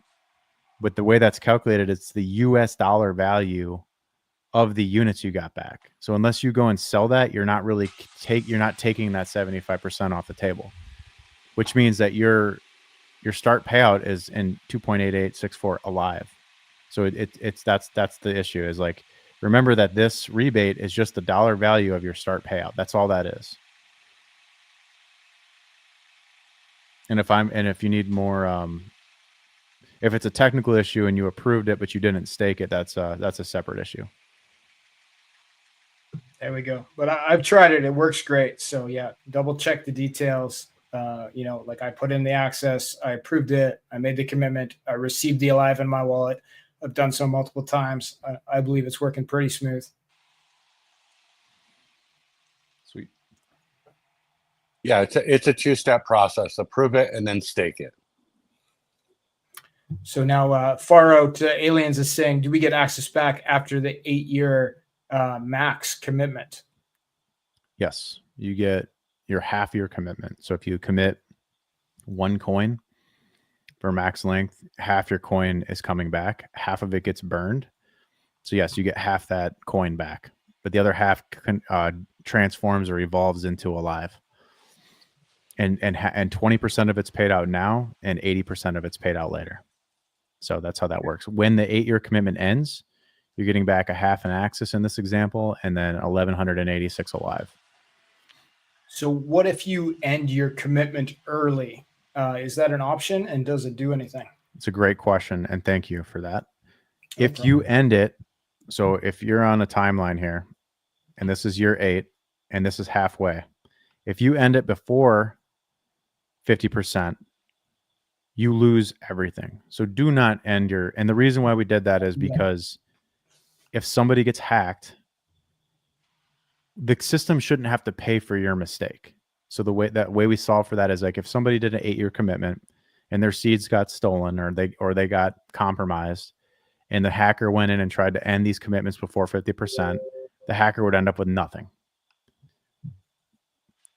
Once you get past 50%, you get your deposit back, but you forfeit the end Alive payout.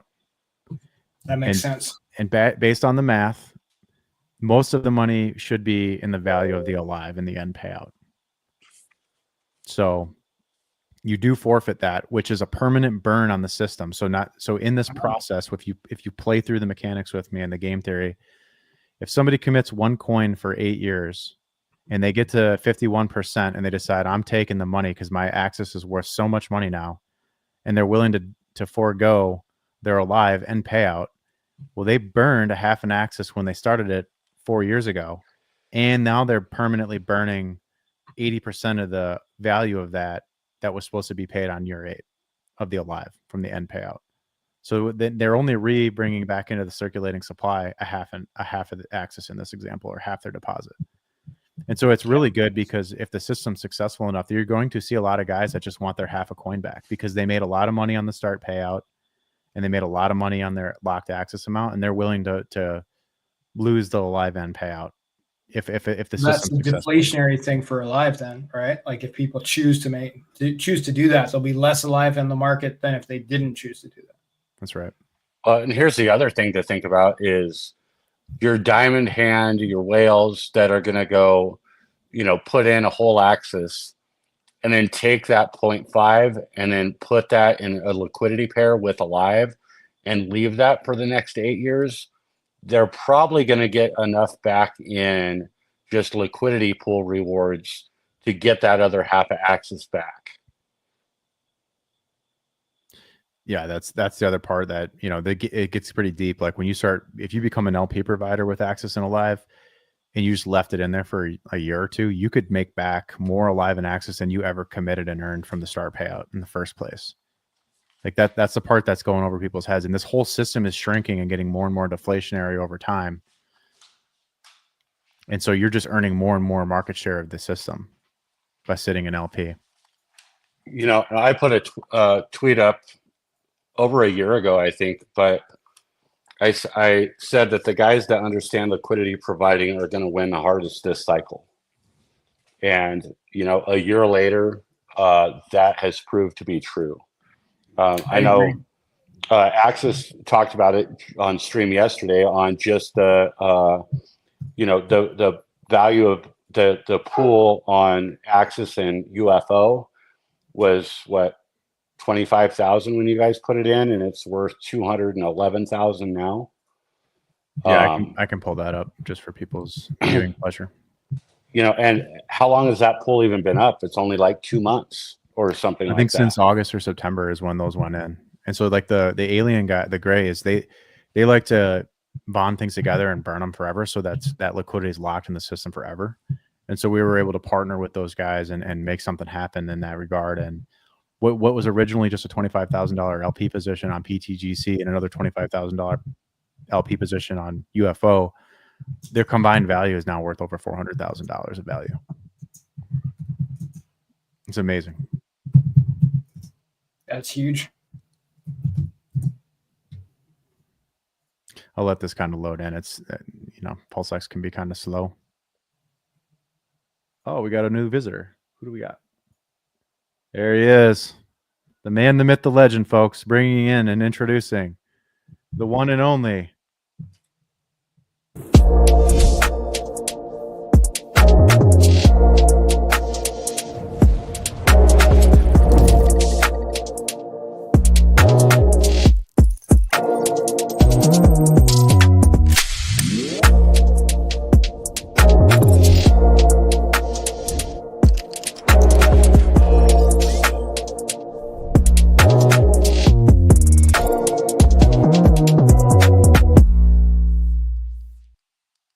Welcome in, Crispy Man.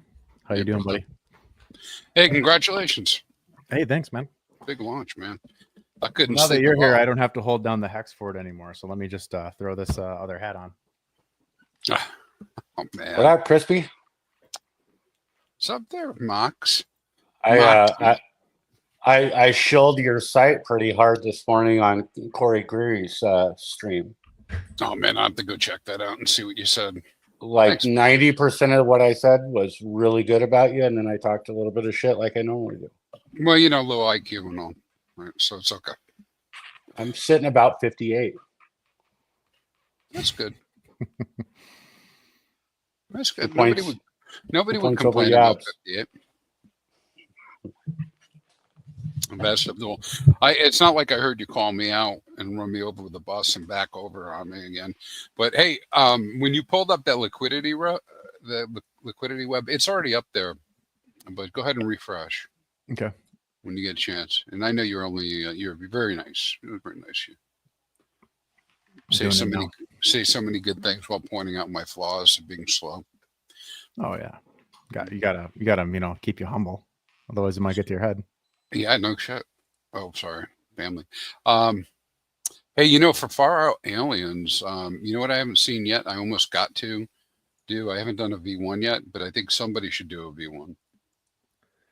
But for earning, the 2Fox polls will be up here soon, and they're already up, right? But I mean, they're already earning.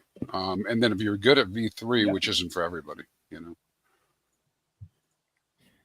Yeah, Yeah. money to be made on V3, but you can get left behind, of course, right? Because it could move past your position and then you're out. 100%. 100%, my friend. Now, for me, this is just me, my strategy, because I had to do that, right? I was looking at it. What was I going to do? And so first off, you guys know I play with small dollars first, right? So I'm not coming in with $10,000 and dropping it on an LP position.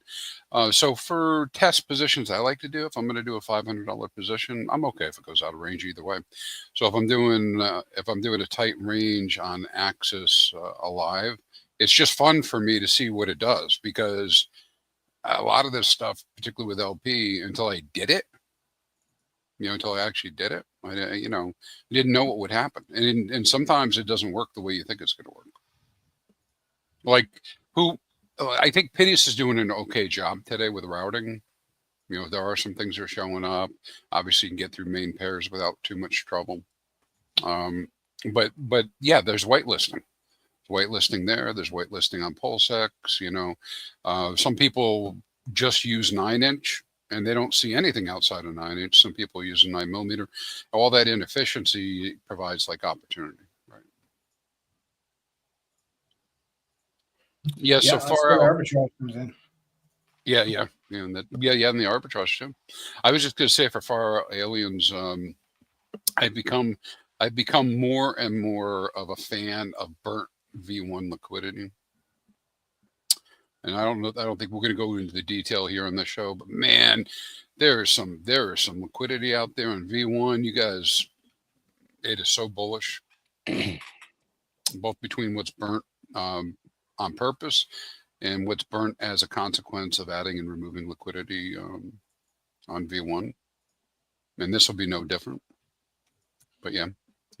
So it all depends on what you're looking for and what you're trying to do as to how you set up your LP. Of course, the best way to never go out of range is to use a balancer / P-Hux or a V2 pair. I do like my P-Hux. I do like the P-Hux. I think everyone else is going to like it a lot more too soon. So let me pull up some stats here that I've been meaning to get up. And credit to Crispy and credit to the Grays as well. Here, let me first pull up. Super proud, guys. Super proud.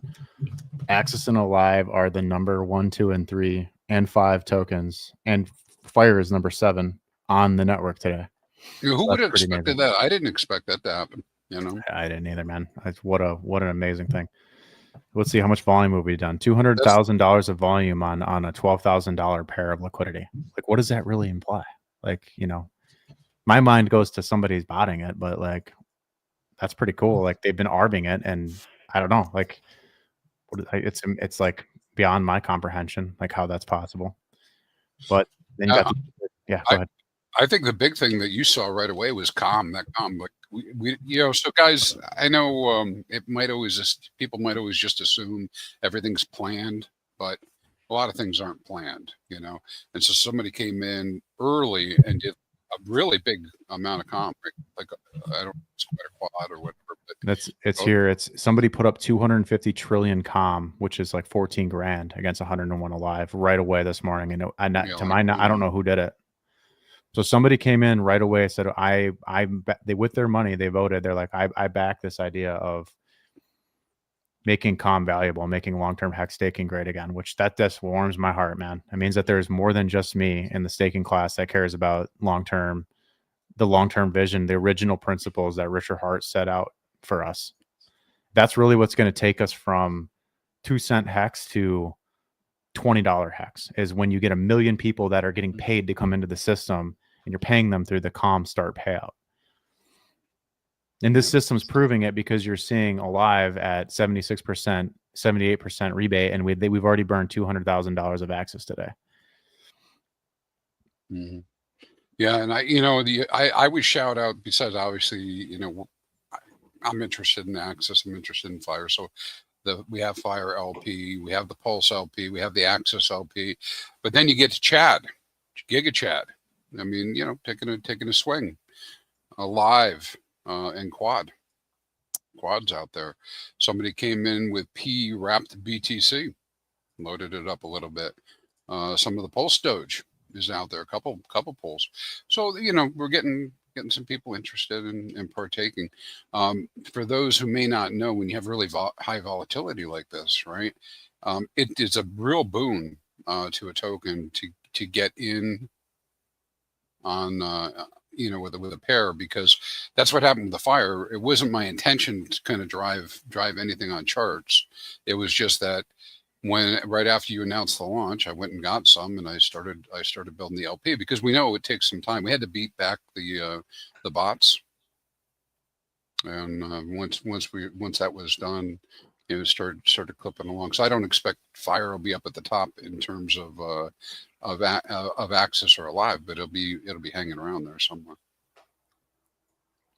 It's amazing.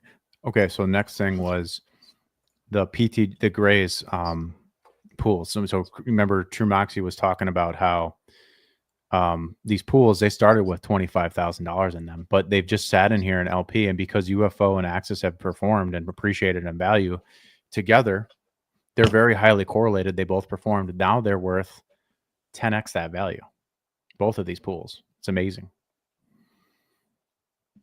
And shout out to Fire.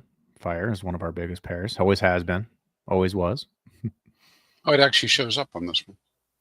That's right. V2 pool shows up. Yeah, that was a battle. Huh? It took a while for us to get that, make that actually happen. This will be story time for when Fire.tech launches. Oh, whoops.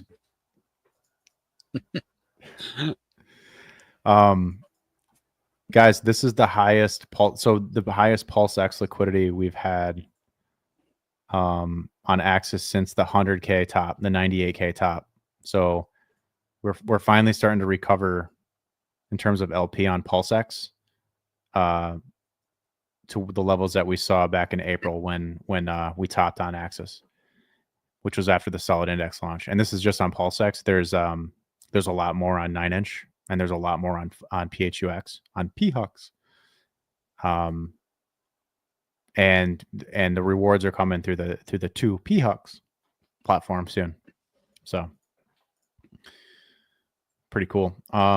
Let's check out the liquidity web. So this is what we got so far. Axis is sitting on a $2.28 million liquidity web.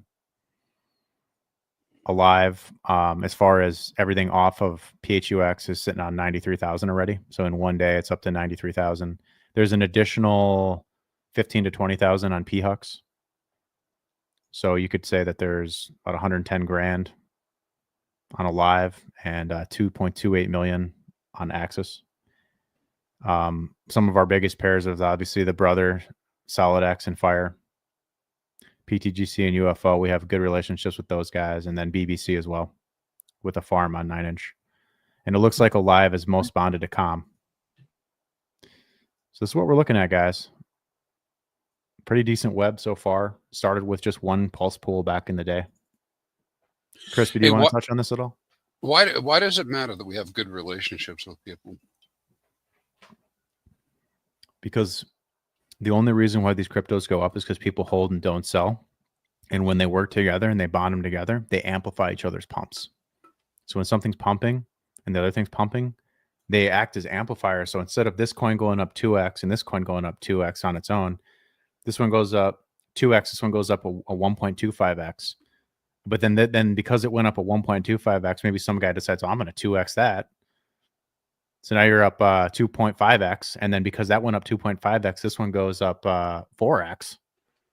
Right. So they keep amplifying each other's pumps because of that bonded liquidity and their overperformance of the native money market token. Credit to Yabs on Pulse. Right. The goal is to beat Pulse. If Pulse is going to go on a trend like this over the next let's say 2.5 years, and it's going to go up 10x by May of 2026. You just have to beat that annual growth rate of 4 to 5x for 2 years with your token, and by bonding to other strong communities, you amplify each other's ability to outperform the money market, which is Pulse.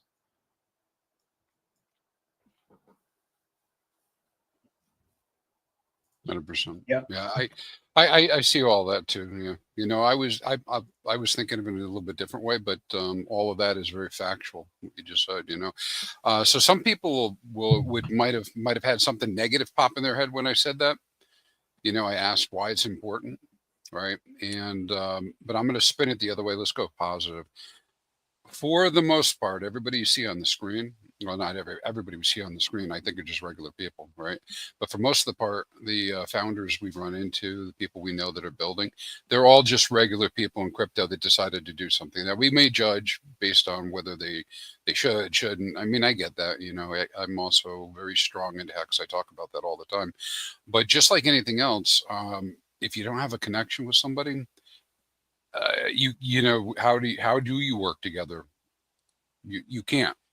You have to at least have that connection with someone. So anyways, I find it very valuable because it's opened up doors, and it's also given me the opportunity to say, well, I probably should stay away from that one, you know, by being able to interact with people.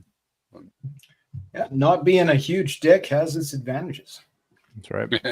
It's sometimes being a huge dick has an advantage too. I don't know. Sure. But yeah, it depends on the circumstance. I'm with you though on that. But I'll swing either way depending on the circumstance. Yeah. I bet you swing left and right. You know, we start looking at all this stuff that goes on with crypto. One of our quants, you know, kind of came back to us and said, "Hey, you know what? If you don't support your token, we had a very long conversation about this, like 4 hours worth. If you don't support the token that you like, pretty much what you'll see, and this is what Axis just said, but in simpler words, you'll just see the price against Pulse drift downwards. Even if the USD is going up, it just drifts downwards. Why? Because somebody has to actively manage and support a token. You have to. If you don't, then you just get the drift until finally people are like, man, I'm not even interested in that anymore. Totally. Yeah. People need to be able to put a face to a token and, have people they can reach out to for help if required, if they don't understand. So yeah, the communities on the Pulse chain that provide that for you, I think that's a real asset. You can tell who's at work too and who's not. That's right. I'm just thinking to myself, like, how scarce Alive is right now. Like, it's scarce because I wanted to buy some. I have to sacrifice. I got to burn my access to get it. That's how scarce I feel it is, right? The reasons people are talking about in the chat, but like you said, man, I'm like, it's also super expensive to get. Hey, I didn't think it was going to be $100. I thought maybe Alive would be like $5, $20, something like that, because I thought the rebate would start a lot lower. Yeah, and I think we'll see. I obviously this is so early, right? We're what time did you launch? 9 a.m. You're 8 hours in, right? Yeah, we were around like 9:30. I think it launched. I don't know, somewhere around there. Yeah. So it's not a lot of time yet, but so we'll see. We'll start seeing some fluctuations for sure.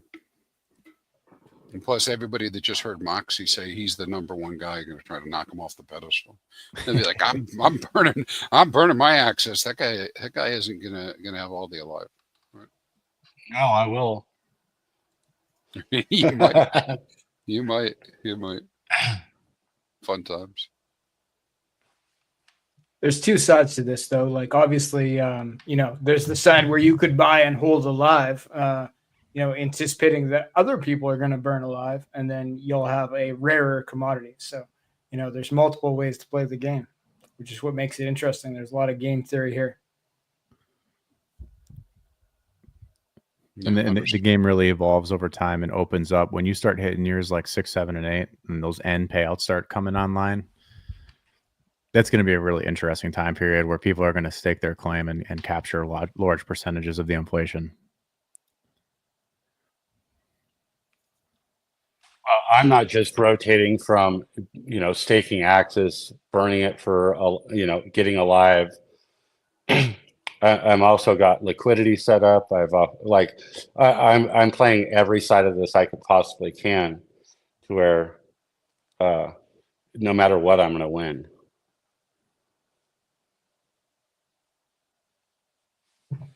I like winning. Winning's nice. I still think that just a simple LP position between Axis and Alive is one of the easiest ways to just earn more of the system. Because if people are competing with you for LP rewards, that means that somebody was burning Axis to do it. Somebody somewhere was burning Axis in order to do that.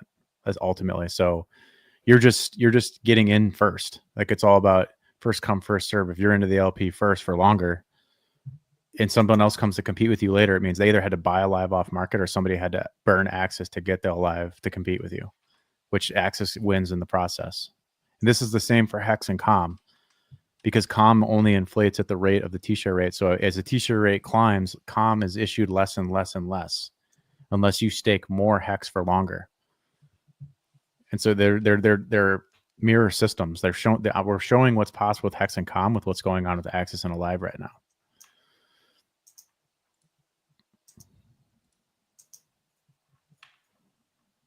Yeah, there's definitely a direct connection there. I'm very curious to see if people end up participating with COM quite a bit more because of the education they receive with Axis and Alive here.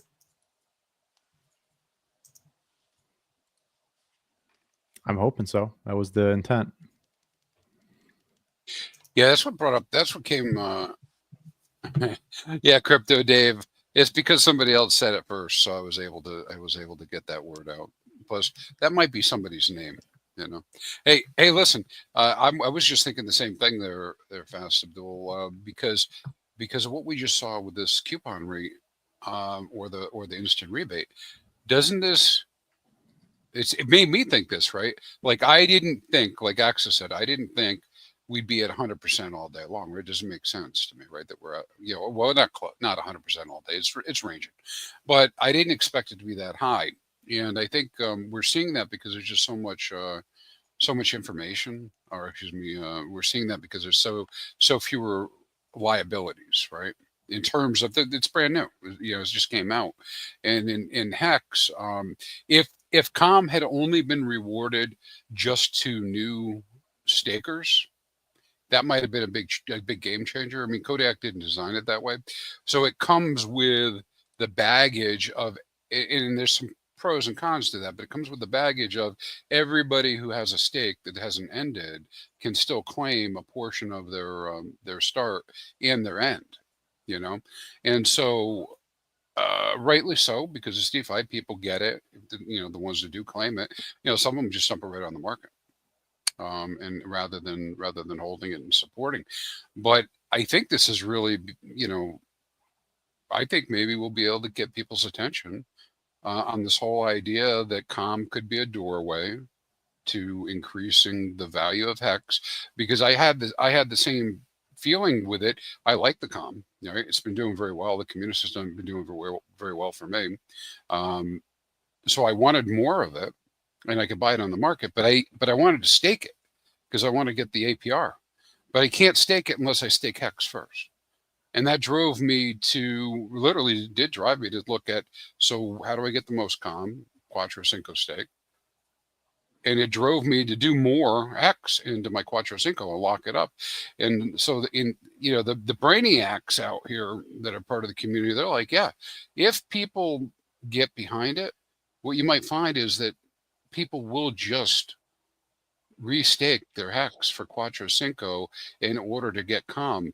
And that's possible with AMMs. Right, the way the liquidity works. So as long as the community supports the idea, you could really create this flywheel where, for the most part, people are just restaking their Hex to get COM, and then supporting the COM price. Tell you what, I really like that BTX pool. I can't wait for that to get gauged. That's the Vortex pool, guys. That's the one that's doing like 80% pulse and 20% alive. And if it's paying more than 15%, it's better than validating. So I would like to see it above 50%, so that way your capital is more productive. But we'll see where we land once the pool's gauged and we get the voting power applied to it. Well, I think that's another tie-in to COM, right? Because we have the same ability with COM, and there are pools set up, but they're not incentivized at the moment because we haven't gotten enough of a core group of people that are willing to understand this concept. And so if that works and people are able to observe, I don't think it won't work. I mean, we know how it works, but if it's successful and I can earn a very good APR off of that, for putting my value in there. Doesn't that mean that if I paid some attention to those COM pools, I might be able to create the same situation with COM Hex pools, protect my Hex, and you utilize the COM.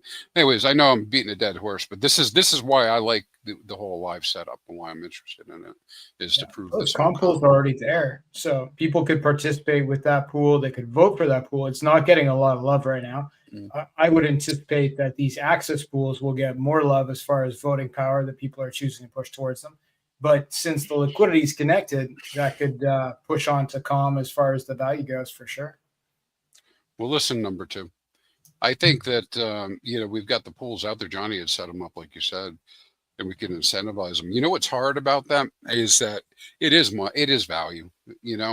Because he talks about, this was Johnny Sachs a while ago. He came out with the whole secret weapon because he did the Brainiac deep dive into the numbers, right? Which are really, really hard to get your head around, right? Your Honor. And anyways, so really hard to get your head around. But I don't remember the exact dollar value, but it would require us, the community, to get behind the idea of calm, and then as we're doing that, place the liquidity and put it in place. And it's not like $20,000. It's like for each level, there's hundreds of thousands of dollars that you would have to put in to drive the price of hex and the price of calm, again, to brute force that that whole idea. And so again, well, we're going into a bull, and now's the time to be talking to people about it. I mean, we've already been in the bull for almost a year, but we're in a bull. People, if you haven't noticed, your account balances are going up, so this would be a good time, Yep. No, it makes sense. Yeah. Hey, Mr. Chinks in chat brings up a good point. Some might say, how crispy, how could you even be talking about communists? How could you participate in a live if you like hex? Well, I am like this hex maxi kind of thinking guy. And there's more than just me that's involved in this. And we're like all the time talking about how hex is the greatest thing ever. And here we are working on this stuff. And so I guess what you'd have to believe is that we're telling you that we believe that this can help hex. I know you didn't ask that question, but it's definitely I've fallen in front of the freight train more than once. I'm not immune to this stuff. What used to be just hex only and nothing else is now kind of hex with friends, in my opinion. We have these tools that can Hex help with out. benefits. Is that what you said? Hex with benefits. Hex and friends, but yeah, Okay. hex with benefits works too. Gonna go crazy. Shout out to True Moxie. He got us listed on DBank today within less than 8 hours. I was going to ask you, did you put a ticket in as well or not? Oh, you had it taken care of, bro. Do you want me to share my screen for the Please. APRs? Let me do Please. that. I'd like to go to use the restroom while you guys do this. Yeah, let me change screens, make sure I get my visuals up. I had to get the wait for the systems to start recognize that Alive even existed,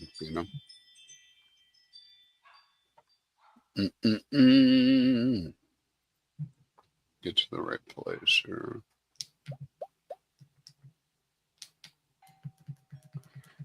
You have this problem when you try to load these things up on StreamYard and it won't find the window. Yeah, sometimes I close the window and then reopen it again, and then StreamYard don't see it. The problems we deal with, they're so hard. Probably they're hard because we're old. I think if we were less old, they'd be less hard. Pretty sure. All right, I posted it up there. Mr. Access.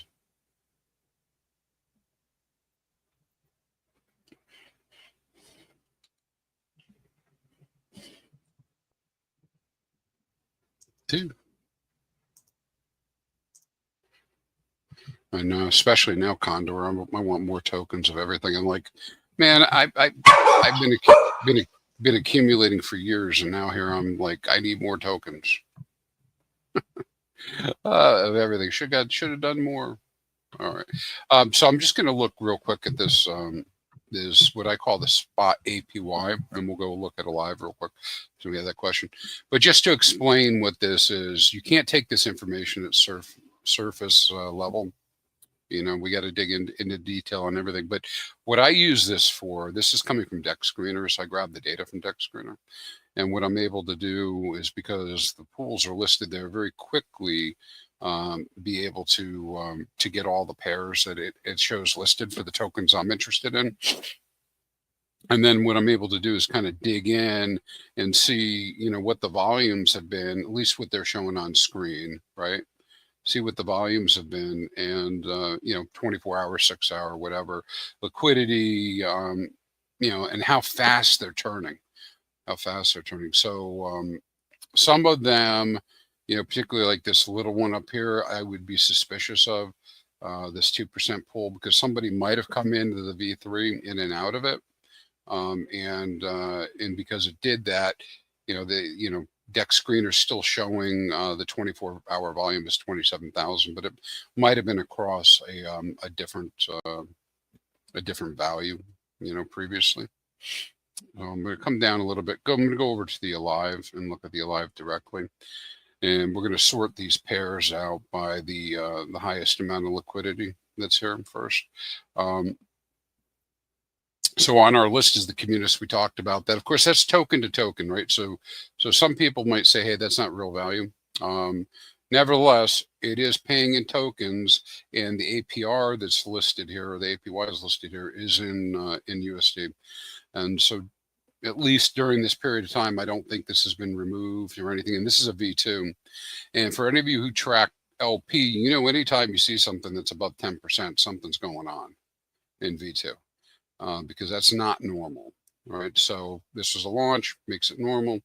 And we have the Alive Com. So that for the person who put that in, has been earning a pretty good clip of fees, maybe somewhere in the $95 level for the day, or the last 8 hours or whatever, in exchange for putting up that liquidity. The other pairs that are up here that are top pairs, of course, Axis and Alive, makes sense, right? Because the whole idea is they need to be bonded. And then you always have to have a good clip of Pulse, because that's mostly how we get in and out of tokens. And so at the moment, what we're seeing here on the screen is about 13,000 in this single pair. We do have a little bit more. The system does have a little bit more, and of course, there's also the P-Hux, but about $20,000 against Pulse. Some of this is V3, so it might not be quite wide range. And again, you can see some of these APRs are pretty high over here. Probably again, somebody's come in and out of them, and that's why.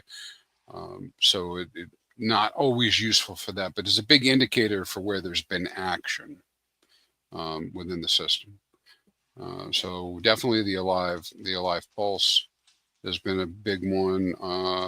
And then when we come down the list, you get to the Fire on V2. And that one, I can tell you for sure, this number is low at 444% for 24 hours. Because I've only added, not subtracted to that, and other people I'm sure have been adding as well, because I don't control it all, but and what people do. So you can kind of see where the liquidity is. So if I was, because somebody had asked about this in the chat, if I was coming in here and saying, hey, where could I earn? Well, first, what do you have, right? What tokens would you have if you're going to go into LP and you're going to do something other than holding and whatever else your gameplay is? I probably would eyeball this and put it in order by 24-hour volume and say there's quite a demand for Pulse Alive. Why do I say there's a lot of demand? Well, we just looked at about $20,000 worth of liquidity overall, and there's well over $200,000 worth of volume. And that means it's being pushed through V2. And while V2 is super necessary, and chime in on this anytime fast too, while V2 is super necessary, particularly in the PulseX system, because that's the only thing it sees is V2 and V1. It doesn't mean it's the most. It's worth something for sure. But you can't emulate V2 with Fux. You can just make a 50-50 pool, right? Well, yeah, you can do that over there too on P-Hux, yeah. But even now with the balancing, you can make it more efficient. And I'm not really a great expert on balancer yet with that approach or on P-Hux, but with the V3s, what people are doing is they'll find a need like this. And when I say a need, what am I saying? I'm saying, well, listen, anytime Pulse spins like 11% a day overall against value, something in that order, 9%, 15% a day. So when you have something doing 1,500%, then that means there's a desire for it, a high desire, which means there's not enough liquidity in my mind. There are other conditions that could be happening in other ways that maybe would say something different, but there's not enough liquidity. And so that means these other folks came out here and said, oh, whoa, wait a minute. People who follow this stuff, they came in and they said, and this is all going towards answering far out aliens. So if I go over to V3 and I pull up the V3 pools, you say, look at this. Well, somebody did come out here and they said, hey, I'm going to go put a pool on 9mm against Pulse, 2% pool. This guy probably came out and said, hey, I'm going to undercut the 2% pool and I'm going to put a 1% pool in, right? And typically when you do that, if the aggregators are seeing it, you'll just basically take a volume that might have been going to the 2% pool, now goes to gets split up or goes to the 1% pool. Because remember, the aggregators are only looking for the best deal, right? So they don't care who you are or where you are. They just care that they have a contract they can get in and out of. And if that means, just like when you see the whole routing, if it means it goes through 30 pairs, you'll get 30 pairs, right? Isn't that right? Hey, you're not called a sensei, are you? No. Okay. I can read your lips though. The jiu-jitsu term for a black belt is actually professor. I am not yet a professor. Oh man. Hey, professor in waiting. I'll call you that. How about that? The future professor. Future. I like professor. That would be good. Yeah, I could see that being a new nickname for you. So anyways, going back to this kind of comment. Somebody can go over to 9-inch and set up a wrap pulse pool. They can go over to, they can go over to 9mm, set up a wrap pulse pool. You can see there is one on 9-inch already in the 2% range. So there's lots of opportunity for somebody to want to earn. Now, typically with launches like this, first few days, of course, are crazy. Lots of activity. Yeah, lots of volume. There maybe tapers off, but that's why they say with LP. So first off, LP isn't for like beginners, right? You really need to pay attention. Even when we launched today and I went and put my first pair in, I immediately lost all the tokens to one side because things were moving so fast, right? Well, when you're going to set an LP position, it's good to kind of test the waters, kind of straighten out where things are and go slow with it.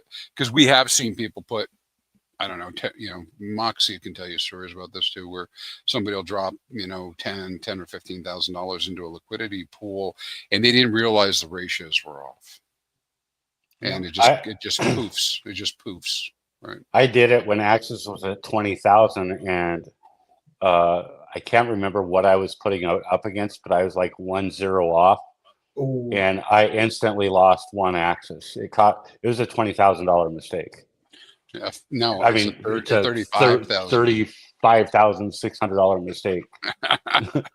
Yeah, lost opportunity cost. Yeah. It's those the V3 pools. If you're the first one to create the position, so let's say I was making a V3 pool that was single tag with Axis token against Pulse, and I was the first one to create it in that percentage range, then it lets you input the price yourself.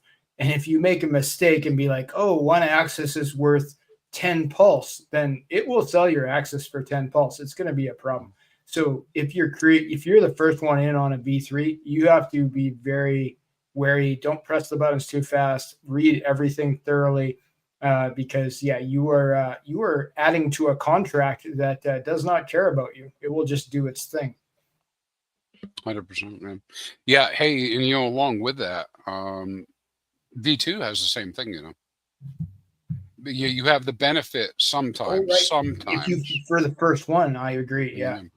Yeah, sometimes you have the benefit that there might be a price as well for it, like a USD price, and so then you can kind of get it close together. But otherwise, you might have to set the price too, and that some people will use that to their advantage and set a little initial position that they know will be immediately arbed, right? Because it'll drive attention to the pool. I think that Yes. concept of if you're going to do this, do it in stages. Like put in $10 first. You can always add more. So, do your test with $10 before you move in your, $100,000 bag or whatever token you have, and you may be happy for it. And I'll go a step further and force a transaction to go through that pool to make sure it's balanced out before I keep, because like if you do $10 on each side, it may not balance out because there's just not enough dollar value there yet. And then the other thing I will do is like, $10 or $20 on each side, but set a full range. Because let's say I wanted to set a one-sided right now on that. And so I'll do $10, $20 on each side on an infinite range on that 1% V3 pair.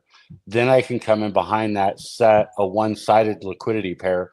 Because let's say I get filled on that one side pair and I want to pull it down. That pool is, and I'm the only one in there, that pool is just going to stay stagnant. So let's say I come back to that 6 months later and I want to use it. Those ratios are way off. Then I jump back in there thinking that they're stabilized. A lot of times it won't even let you set the other side because now the ranges are so far off. Crispy and I have had to work on this to like set real small positions there and then force a transaction through the pair to get back to stabilized again.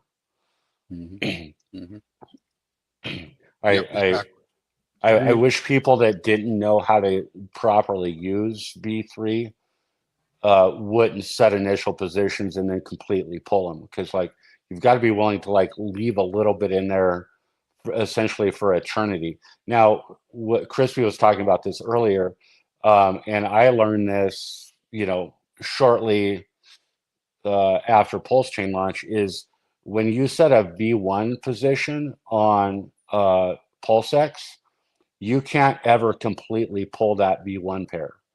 A small portion of that will stay there forever, and that way those pools stay balanced. So you can come back into that a year later. Yeah, I love that feature, man. You're giving away the secrets. I think people know this, Moxie, or at least if I said to the audience that, hey, every time you add liquidity and take it away, a little bit of it goes to Buyinbird, everybody go, oh yeah.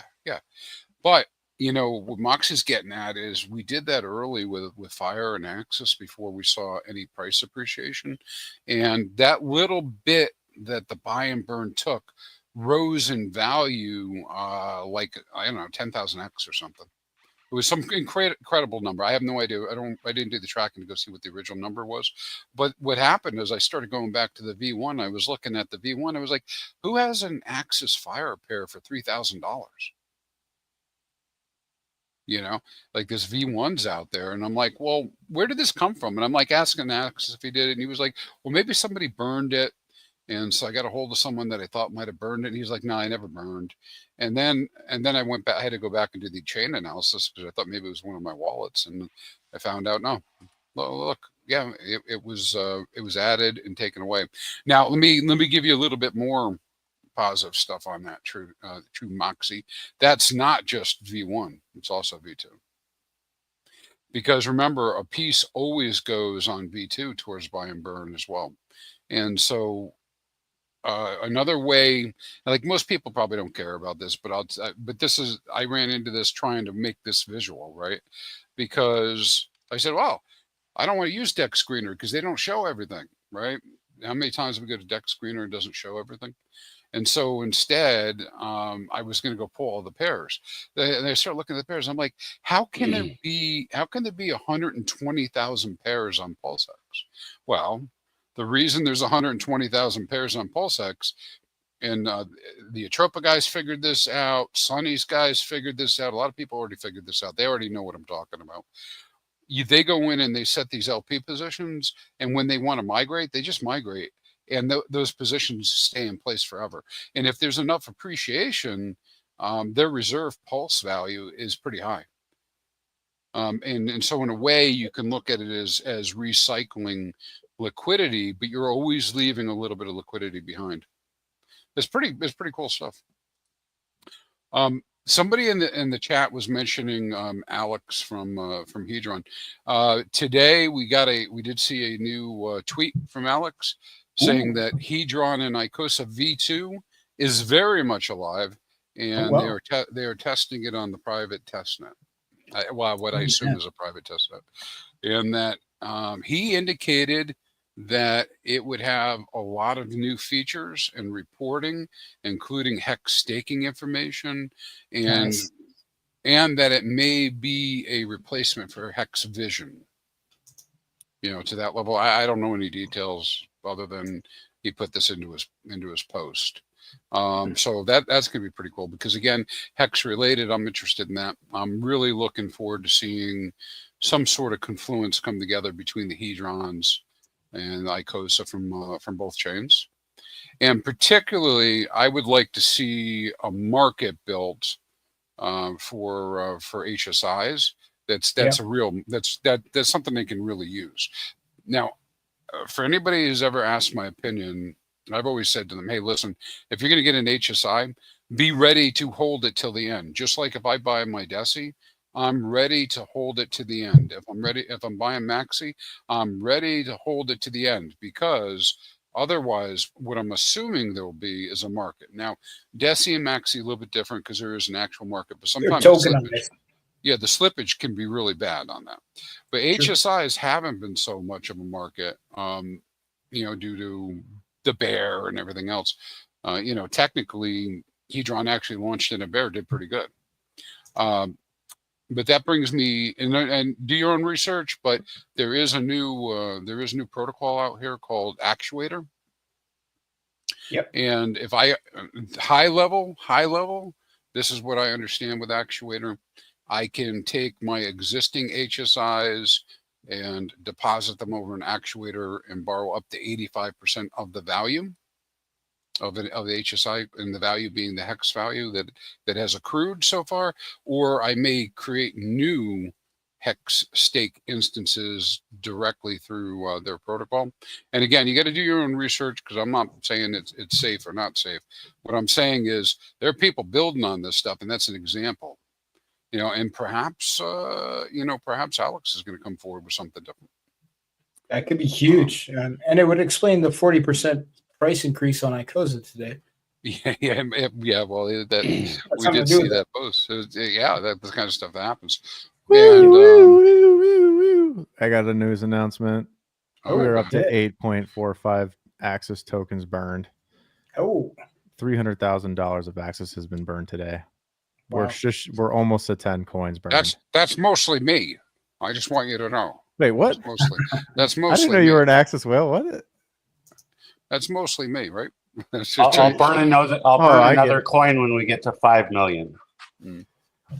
Okay, so you've been dumping fire on my head to get Axis, is what you're saying. Are you talking to Moxie? No, I'm talking to you. Yeah. Okay. Yeah. I might have been doing it. I don't know. No. But I'll tell you I have been kind of holding back to see what would happen, because the first people up get more, right? And so I don't need to monopolize anything. I don't want to monopolize anything. So the first people that get in get the most. Hey, I want to just sorry to jump in here for a sec. Go ahead. Yeah, go ahead and get to that one. I was going to get to him after Synergy, but I think this is a good question. Yeah. So we've covered this like 3 or 4 times already this stream, but I want Crispy's take on how, like, what the hell do you do with this token? You want me to answer that?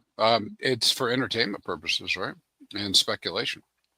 Now, here's the thing: it's closed. So I'll use my words. You correct me if I'm wrong about this thing, about how I see it.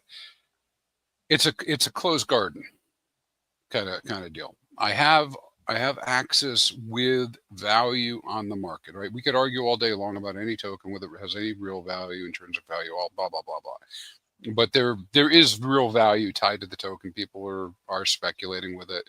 We had this fantastic speculator come in over the last few weeks, throwing on hundreds of thousands of dollars in and out, right? So that's what people do in crypto. And so, but Axis has this kind of walled garden of this is its liquidity.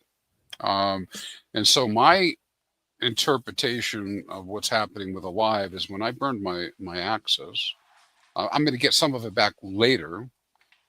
Because 8 years, 7 years, whatever. But I also am getting a promissory note of Alive tokens in the future. And then I get these other Alive tokens as the start bonus. Well, that gives me a way to realize the value of my Axis, my original Axis. Right, without having sold it on the market, instead locking it up. So it's kind of bullish for the Axis price, and then depending on what that coupon rate is, I'm stacking more of these particular tokens, and then I can do what I want to do with them. I could sell them on the market. I could wait for the highs. I'm not really a trader, so I don't think I'd be doing that. But if I want to provide liquidity for other people, I could do that. So in the end of the day, well, why would you hold it? Why would I do that at all and hold it? Well, the liquidity is tied tightly to Axis. It's tied to some other things now too. That liquidity, I don't know the full range of all the liquidity P-Huck shop that you guys were talking about, but this is the main point. This is tied to so many different tokens that are of high value on the chain. They all are going to go up together. Let's not forget that like 2 of the top 10 sacrificers for Pulse Chain are Axis whales that might also burn some of their Axis or stake some for Alive to become some of the biggest Alive holders. And they're also going to want those Alive tokens to go up in value as well. And they've seemed to have been good stewards of supporting the price of Axis over the last 15 months. How long has Axis been out now? It's 15. Yeah, it's been about 15 months. 16 months. Yeah, it was August of end of July, right? End of July. I think they may have a lot of 2-fucks boats too, so that's a consideration for farming. Yeah. A lot of your Axis whales are 2-fucks whales as well that can point those votes where they want them to go. So, there's rumors are that there's like Bribery launches close. I know this is a lot of new ideas for a lot of people because there's a lot of protocols all coming online at once, and it's a lot. I know that even just the PHUX and then the second layer on the cake with 2-fucks is a lot on its own right. But long story short, the beauty of Axis Alive and holding Alive is if you hold a little bit of both and you pair them together, you're basically single-sided staking because you don't really care if you get more of Axis or more of Alive because you're earning more of both and you're getting paid fucks and 2-fucks on top of it through the gauge pool to buy back in any impermanent loss you might have on one side or the other. Like it's literally a money printer. Axis Alive is a money printer. It's basically single-sided staking with 2 coins. If you really consider that it's really the same coin that goes through a transformative process that can be fused together to create a combined market cap, and it's monetizing time, and it's refining a set of holders, and it's making Axis more scarce and contracting the system down so that it gives guys that are playing now an edge to grow their portion of the real estate on the blockchain faster than other people. And let's not forget that like the liquidity bonding between Axis Alive and COM should pump the COM price to give a higher rebate on COM to encourage more long-term HEX staking to pump the price of your HEX bags.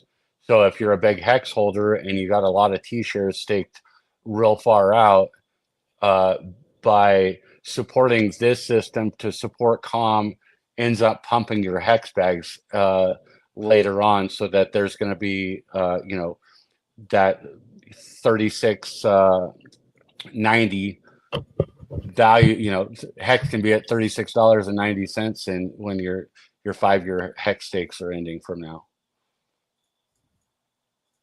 I don't know. Some good game theory going on here, though.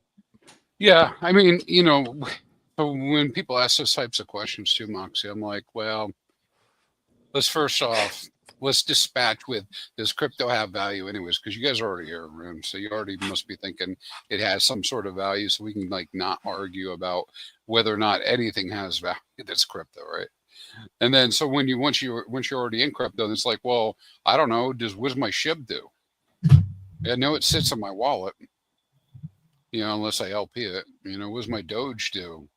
I know what my XRP does, but it's had a hell of a day or a hell of a week. So, but I mean, those things all just sit in the wallet. So I mean, it's just, I mean, I could be doing something with them, I guess. You know, just like we're talking about.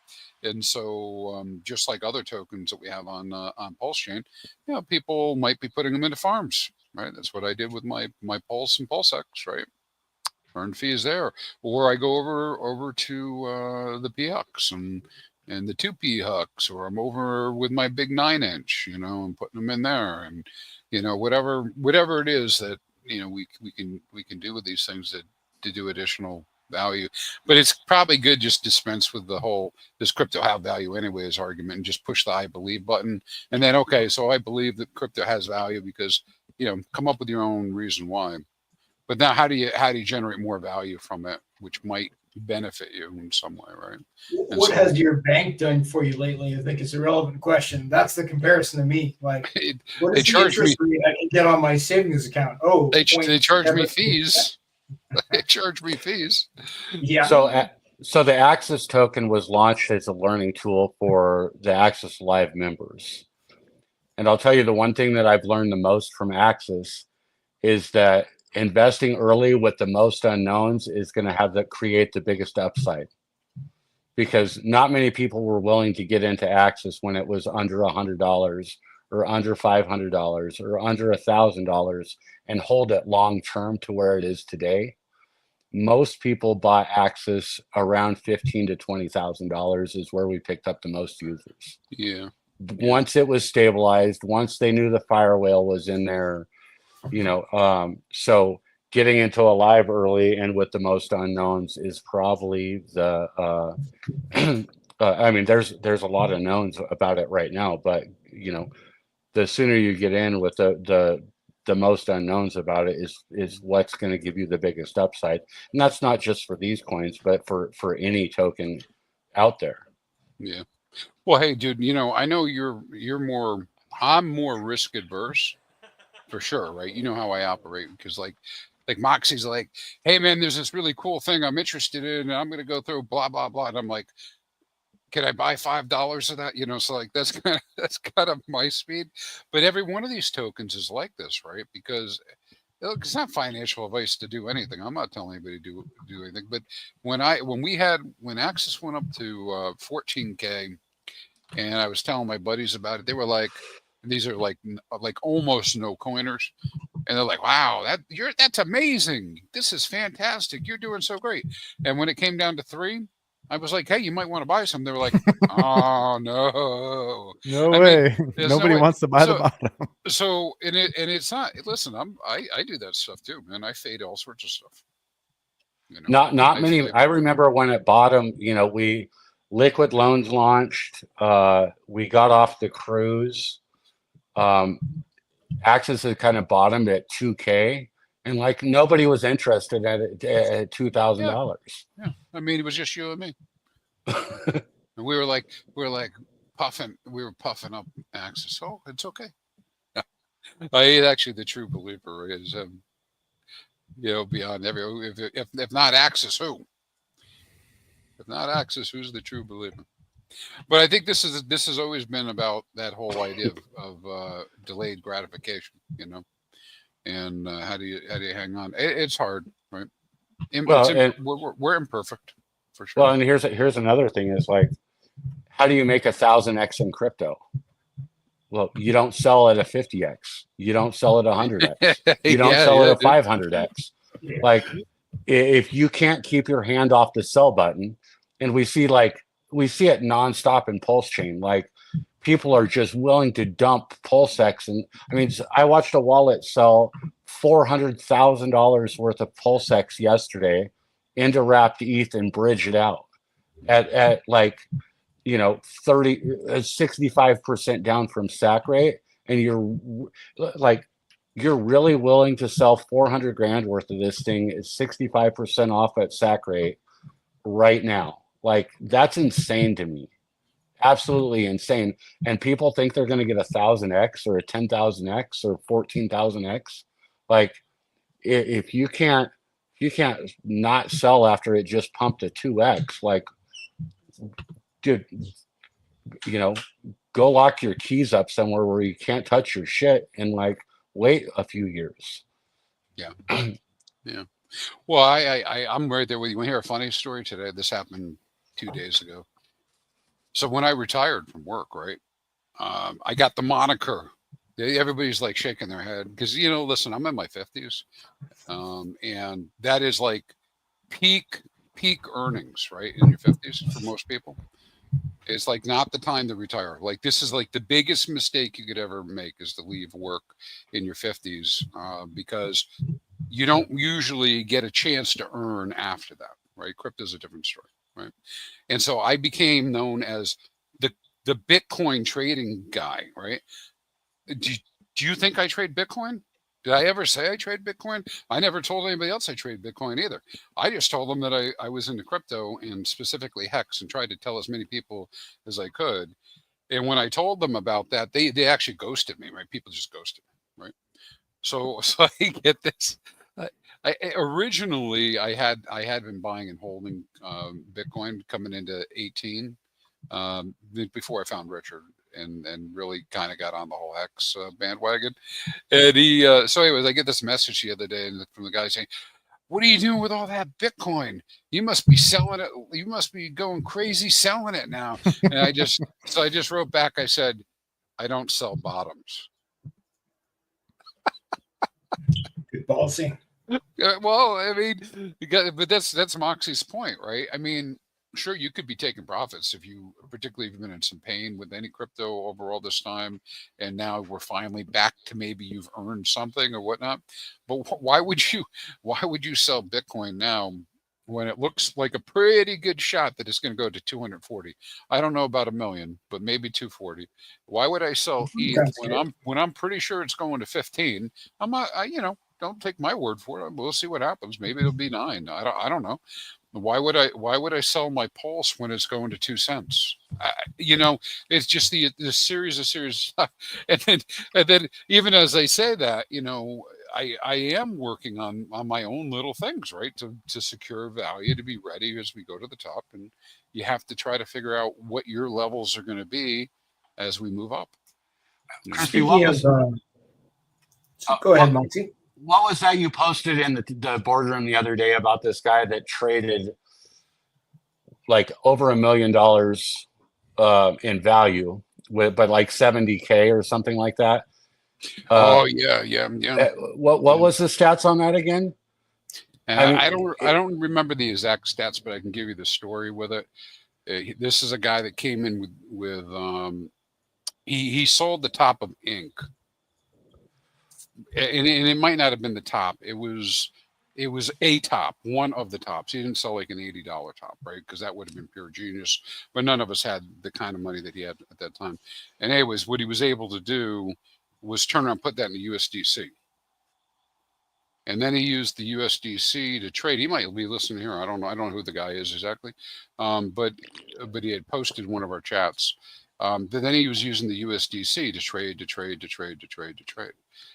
And so I said, well, I went back and did the analysis on it. What the hell is he really? Because he was talking about how great he was doing, which he was doing good. I mean, he was making like $500 a trade, right? But so I back tested it because I wanted to go see what happened. Well, if he had just kept the Hex that he bought the first time, he would have been up like another $10,000 than where it was now, instead of creating $2 million worth of trading. Now, I like that as an LP provider. Bring it on. But I don't know I don't know that as a person that was like a great. That's like not taking into account all the risk. He still was ahead, pretty good, but he didn't necessarily get to where he could have been just by holding for the period of time. Yeah, I watched a wallet trading Hex off the bottom that turned 70,000 into 77,000 while Hex did a 4x. So he could have 4x'd his money, instead he made 10% by literally buying and selling multiple times a day. So Very few are going to get that right. Most people are going to lose being a swing trader.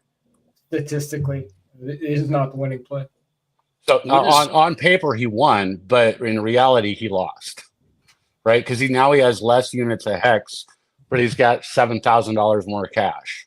Like who cares about $7,000, right? Like I would rather have the units of Hex at a higher price, right?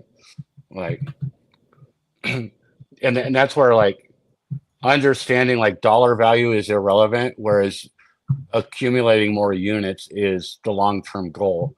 If you're here for 5, 10, 15 years, do you really care about the dollar value right now versus are you accumulating more units at this point, right? It's unit accumulation.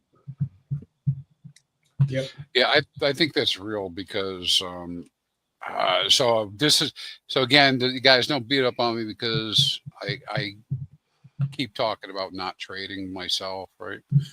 But so what's my out on this? What was my out on this whole thing about not having to worry about trading? I just did what Richard kind of suggested might be a good idea.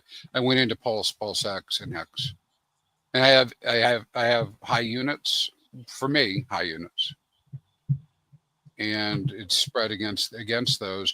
And now I don't have to worry about ratio trading. I get it that some people are winning doing that, but I just need to wait for when their tops come, and I'll take the profit I want to take when I want to take it, and then maximize my units in the bear. I trade, but like yesterday we had one of the highest volume days in Pulse Chain we've had in a little bit.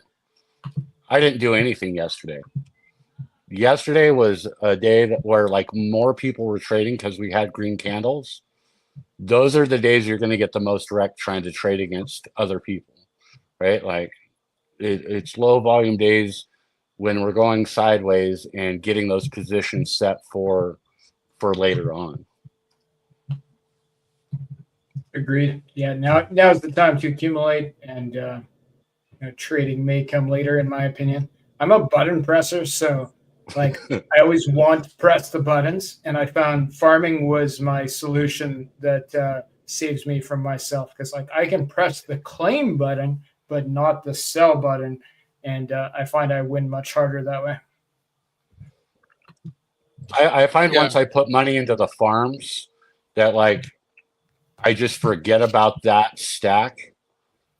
I can go in every couple of days, once a week, once a month, whatever, and claim that. But psychologically, that money's gone. That's no longer an option to trade those coins anymore. And that's where I like the farming, is because psychologically it's not liquid in my wallet that encourages me to go click more buttons. Yep. So here's another thing other people might not find super attractive right now.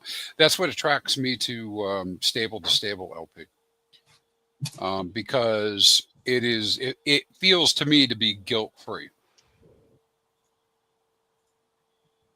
right?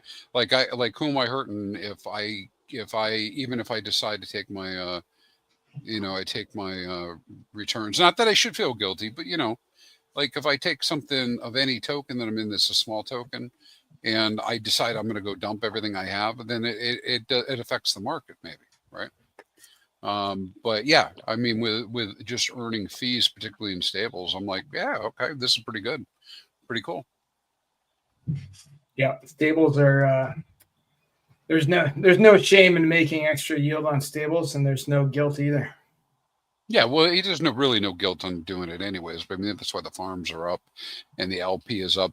But it's all self-imposed feeling, right?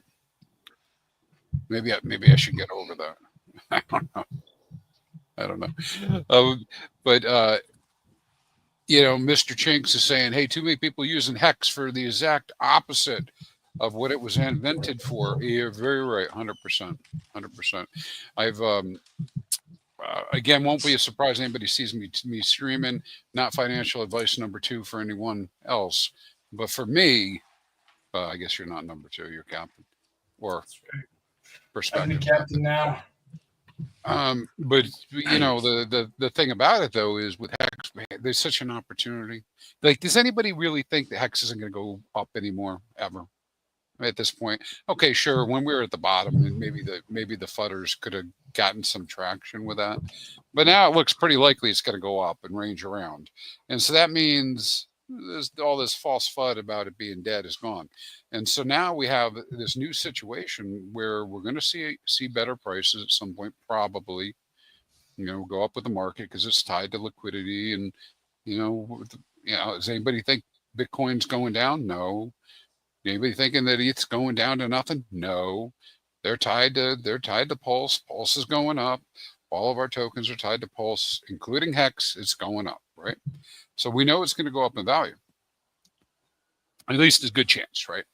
And so it is going to go up in value. So that means, there's a pretty good darn chance that in 4 years or 3 years from now, it's going to have a higher low than it had this last time.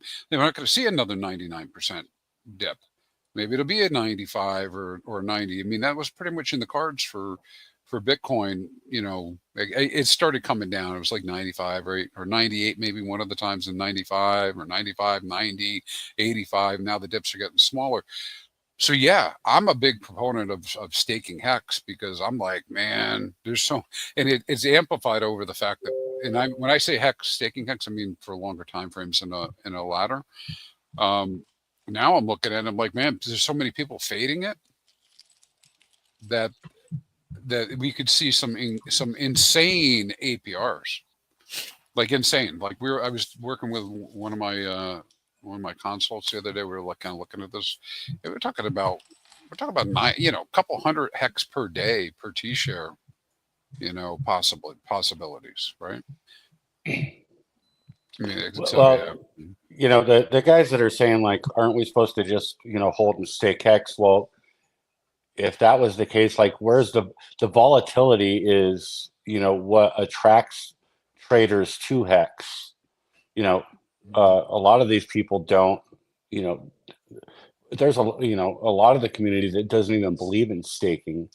But Dude, what they like is the volatility that it has. yes. And that's how we get such high price appreciation is through volatility. Yeah. So without those guys, yes. then we can't do the insane numbers that it's done in the past, right? So you may not like it on a daily basis, watching your portfolio yo-yo like it does, but they're a necessary evil to get the price volatility, to get the insane gains that Hex has had. Mm-hmm. Yeah, dude. I mean, we got all the pieces here. So it depends on your frame of mind and as well you think this is good. Like the guys who are here for the speculation part of it, and they came in, they're like, I'm going to buy $1,000 and I want the 1,000x, so I have $1 million, right? Those guys are like, you sons of bitches are staking, and you're getting all the yield, and you're keeping the price down. Blah blah blah. Well, the whole reason you get the yield is because you committed. Sound familiar? The reason you got the yield, that you get the rewards, is because you committed for those long periods of time. So of course you get that. Of course you get that. But yeah, I am hopeful and believing that people are going to come back and do a lot more staking in the future, particularly when prices go up. But at the same time, man, I'd be perfectly happy if nobody else stakes. As long as we have a volatile, trading opportunity for the people who are going to trade. Maybe hey, listen, they get to decide what they want. Maybe I don't think it's the right thing. If they want to try their hand at gambling, I guess they will. If you ask me my opinion, I'm going to tell you set up a ladder, right, and not go play. But that's my opinion, right? I'm not Richard Hart, right? You don't have to take what I say as gospel, but we need those people to hold that are just going to hold and speculate cycle over cycle, even though they get diminished, right, by the rewards. And we need, like you said, the people come in and do the trading. That's where the dollars come up, right? Well, That's and how you get the value transfer. and the volatility and the trading is what incentivizes the whales to provide liquidity, right? Like, who wants to provide liquidity in a coin that's stagnant and there's no trading volume in there, right? Like, they look at, you think back to the last bull market when, you used to see $1 million buys and sells of HEX in one clip. Mhm. And those It's coming back. Yeah, those liquidity providers were making bank on that, right? Oh God. Um, I can see that now. I didn't understand liquidity back then at all.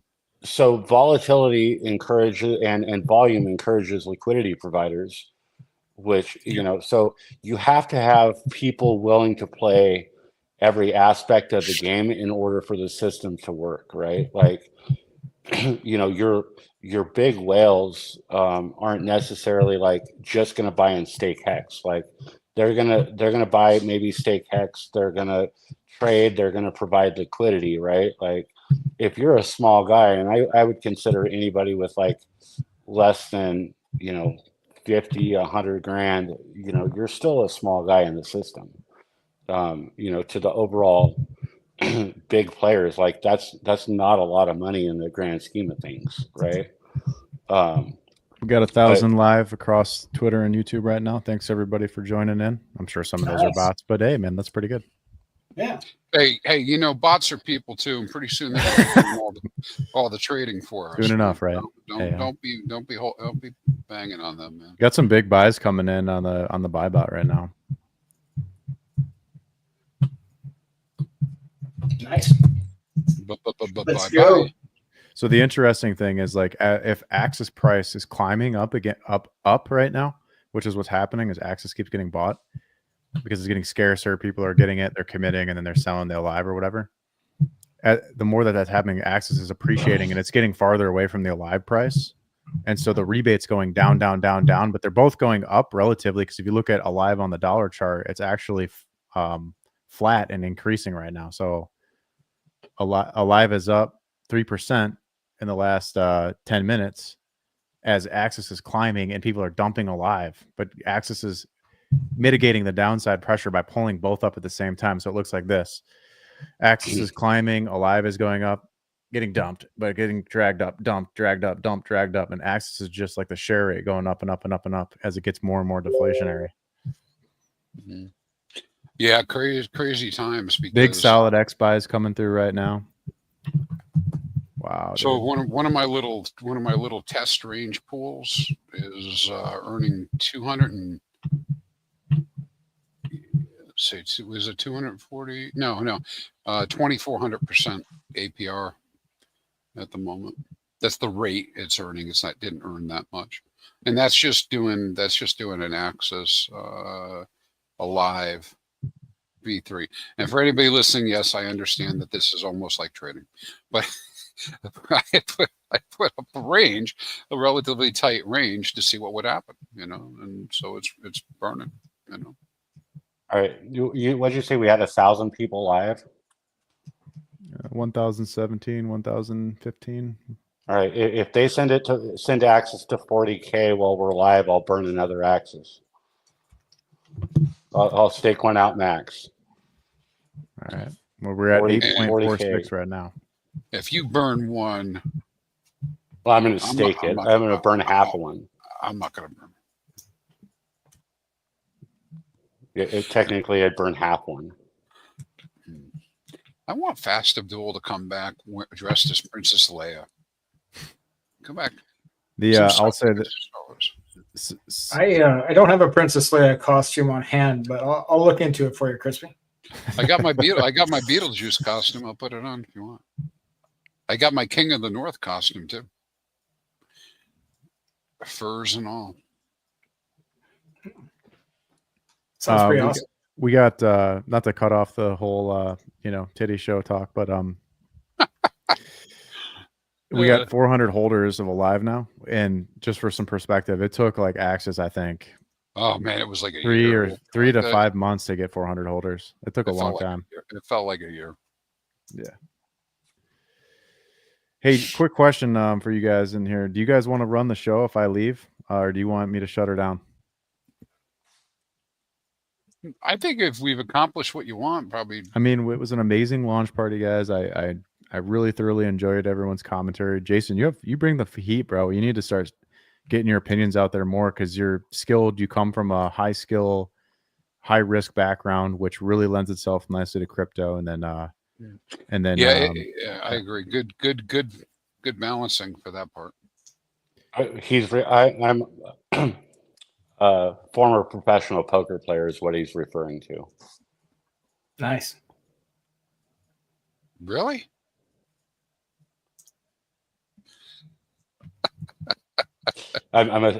Technically I'm a second generation professional poker player.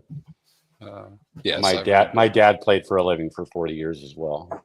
I've heard that story. Yeah.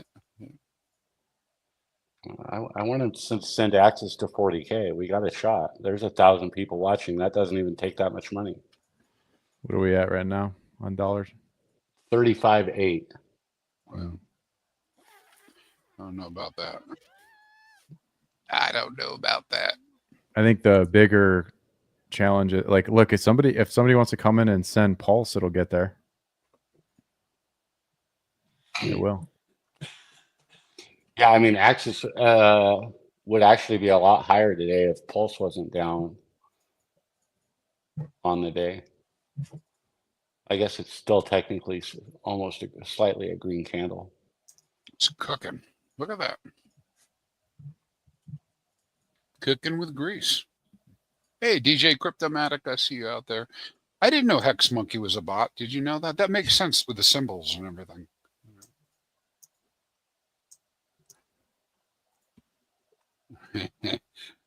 Yeah, Hudson's saying eat fast Abdul. You could probably do this with a garbage can. Come wearing a garbage can. You'd be R2D2. I have a garbage can. We could do that. You get a clean one, maybe. Well, you don't have to do it if you don't want As long as it's kind of clean. Hey, that Vortex pool is up to $20,000 a Pulse in it. Ooh, huge. Which one is the Vortex? It's this one. I'll put it in the chat so you guys can go take a look. But it's the 80-20 pool, 80% Pulse, 20% Alive. It's got so you don't have to have a lot of Alive to go in there, and you know that your Pulse is protected from sell pressure for the most part. You know, you'd have people would have to mint a lot of Alive and dump heavy to really chew into your Pulse backing. The only pool I joined so far was the Alive, Calm, and Hex. I think to me that's the most interesting pool right there, the quad pool. Mm-hmm. And that's over on the 2 Fox, right? 2 Yeah. P hooks. Yeah. It's on Fox. It'll be on 2 Fox in a week or so once it becomes a farm. I mean, I'll join more. I was kind of waiting for volatility to die down the next couple days to really throw some more liquidity in there. Sounds like a fucks up. I don't know. Well, there's a reason for that, Fast Abdul. You explained it before, but somebody else picked it up now. Can you tell people why it takes a week? Well, 2 Fox is built on top of Fox, so it's a matter of the pools don't appear on 2 Fox until they're farms. So Fox is a DEX, and it will provide liquidity. Anybody can do that. There's no barrier to entry. But 2 Fox only shows the ones that are upgraded to become farms. So that when these pools become upgraded, they then get pulled to 2 Fox, and they can be farmed on Fox, but they can be farmed on 2 Fox with much greater yield. So that's likely what most of you will do. So that, I think we might be a week out or so from that happening, and then you'll see them right on 2 Fox. Hopefully with some crazy APRs. They got to get seasoned first, right? Indeed. Yeah. I'm gonna wrap up with this, guys. I'll do some TA on 2 Fox, and then we'll touch on Hex, and then I'm gonna hop. All right, so 2 Fox is creating a nice rounded bottom down here. In terms of historical levels to buy, I mean, I don't know how it gets much better than this. I mean, this is a nice clean rounded bottom here, and this is in pulse terms too. So we're coming into this major level. It'll be interesting to see how we play with that level. The whole entire market cap of the entire coin right now is 2.8 million, which is pretty low. So take with that what you will. Most of the liquidity is on PHUX, of course. So that needs to be a consideration if you are a player that wants to enter this game. I usually find that going direct to PHUX to execute my orders gives me a better rate than if I go to Piteus for this one. So keep that in mind. We'll see how we play with this. It's potential breakout, right? Potential breakout area. And then Consider this. yeah. The price of the 2 FUX tokens is about 3 zeros and a 3 right now, whereas the price of the FUX token is about 3 zeros and a 4, and 2 FUX controls 80% of the FUX vote, and that number climbs every day. So I think the as far as the math goes, 2 FUX is kind of the play as far if you want voting power on the FUX exchange. We are in control. Can you show them on the chart where the unlocks came on that so that they kind of understand that? Well, that's a good point. What happened there? Because the chart doesn't tell the full. I mean, the chart does tell the story, but if you're not familiar with the FUX launch or 2 FUX launch, then the chart looks a little bit worse than it really is. Yeah, that's a good point. So if we look back to the initial big dip before the green lines start again, that's the 2 FUX unlocks. So when 2 FUX first began, the initial holders had a choice to either lock their 2 FUX tokens, and it's a 16-week lock versus the year lock on FUX, during which time you can vote and you get some yield. But the initial holders had the choice to either lock them when they claimed and have no loss whatsoever, or they could take a 30% haircut and just receive those tokens loose in their wallet. So the vast majority chose to lock for 16 weeks.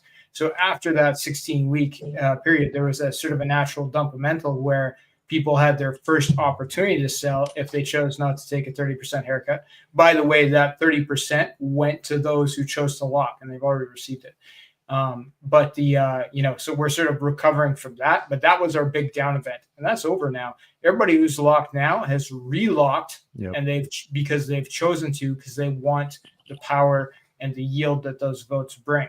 And This with part the is bribery over. thing coming up, there we go. And Bribery launches somewhere here. I don't think know. in December, somewhere here. there-ish. Yeah. Okay. And that's going to give additional yield options for the 2 FUX lockers, because they can sell their votes for a bribe in the form of a bid that founders and whales and other parties put up to get you to vote for the pool that they want you to vote for, because that's what makes the pools pay more yield. So once bribery is there, the 2 FUX token, which is its main function is to be a token that controls the voting power. Well, it may have a very substantial additional yield opportunity in the form of these bribes. And the bribes are paid in only 3 tokens. It can be in 2 FUX, in Pulse, or in USDC. Those are your options. Can I be bribe-buried without my agreement? You cannot be bribe-buried without your agreement.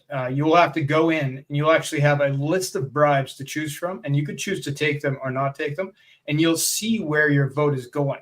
So you can get bribed to vote for the pool you were going to vote for anyway. Very much have your cake and eat it too in that scenario, and you'll get to see where those votes are going before you commit to taking the bribe. So I think it's a no regrets bribe opportunity. No regrets. Got it. Oh, wow, dude. This is crazy. The weekly. Here, let me refresh. Wow. Let me pull some hex data up. Yeah, wow. We just hit $36,000 access. We haven't been to this level since April 15th. It's been a while.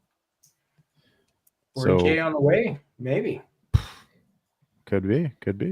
Let's see it, boys and girls. Let's see it. Here's your target level to get Moxie to burn all right. he will commit a full coin, right? Is that what you're saying? At Max 40K? length full coin. Max length full coin. 10% move. We'll keep an eye on it. All right, I'm gonna go check out Hex. This is Hex against the dollar. By the way, I'm still a Hex maxi, so don't get it twisted. I know you are. This is the key area. I put this blue box up here. When was this, guys? In my private group, I put that box up there weeks and weeks ago, probably when we were breaking out down here around a penny. And the reason why is because when you zoom out to a weekly, this is where we had trouble in the past, was right here at a price of 2.17, so 2.2 cents. And then the next level up from that on the weekly was this area here at 2.339, so 2.3. So between 2.2 and 2.3 was clear weekly resistance here and here. And so we're just playing with that level now. And it actually looks like what's about to happen is we're going to just consolidate here for a little bit and then go higher. And it's going to go higher because Pulse and PulseX and Ink are going to go higher. And they're going to drag it up. They're going to push it up from underneath because Hex is already up. So they're going to push it up and it's going to rise like this as they're going up. And so you could see this doji, it's an indecision candle. It's playing with that 2.2 cent level. And the reason is because people are dumping their Hex into other things right now. Like I saw a 4.2 million Hex sell for UFO last night. Shout out to the UFO and PTGC guys. Look at this is what that UFO chart's done. Oh my God. 10x since launch around May. Pretty incredible. And that's against Pulse. Where was I at? Hex. Okay. So some of this sell pressure, this is normal and healthy corrective type of price action. This is it's not because we're dumping in dollars, it's because Pulse is pumping and people are rotating out of Hex into some of the other things like PulseX and Pulse and a little bit of Ink. And so it's down 25%. This is just normal ratio trading. What I think we'll see is a retest of the 382 around 300 Pulse per token right there. Boom. So there's a little bit more to go. I think we'll start to see some support come in at about 6.5 to 7% lower. Maybe we'll get a bounce there. And then we'll see if we have to consolidate, double bottom, chop around, fart around, or go straight up. I don't know. I just know that the level to protect for the Hexkins right now is against Pulse is at 300 Pulse per token. Next level down from there is here at the 582, which is around 250 Pulse. So 250 after 300. And then if it gets really bearish against Pulse and Pulse just goes straight to like 2x sack rate, you're looking at 217 Pulse per token. But I don't expect us to really break the 0.5 for long. It'll be a wick just like we had here. This will be protected most likely. So hope you enjoyed that little bit. So you can, in other words, buy the pullback on Hex when it's down another 7 to 20% against Pulse. All right. Nice. So, yeah, guys. Well, thank you so much for coming on. And I'm going to stop my screen here. Everyone in the chat there, we topped out at 1,060 viewers across X and YouTube. Appreciate it for coming. Hope you guys enjoyed it. It's been a wild launch. Let's see where we're at on Deck Screener for the token. Can we go over one thing real quick before we get off? Because we're probably at max viewers right now, where we basically talked about this at the very beginning of the stream. Mm-hmm. Axis works different than like Hex staking. So if you're going to do a ladder, I wouldn't stake less than 5 years. What I did is I took a smaller portion at 5 years, a little bit more at 6 years, a little bit more at 7 years, and then a lot at max stake at 8 years. Like anything under 5 years probably is going to get you wrecked. I just don't want people out there, doing 6 month, 1, 2 year stakes and then not understanding that they're going to get wrecked that way. Yeah, good points. Yeah, the 8 years for the Alive token seems to be the win as far as I can tell with the percentages of instant rebate that you get. That's the most tempting to me personally. That's what I did. Well, I appreciate your guys' involvement and participation and support. And this is the beginning of a bright future for the Axis Alive token and ecosystem. And it is going to be an amplifier for the Hexcom Fusion. And it's going to make long-term hex staking great again. Mark my words. We're going to prove it.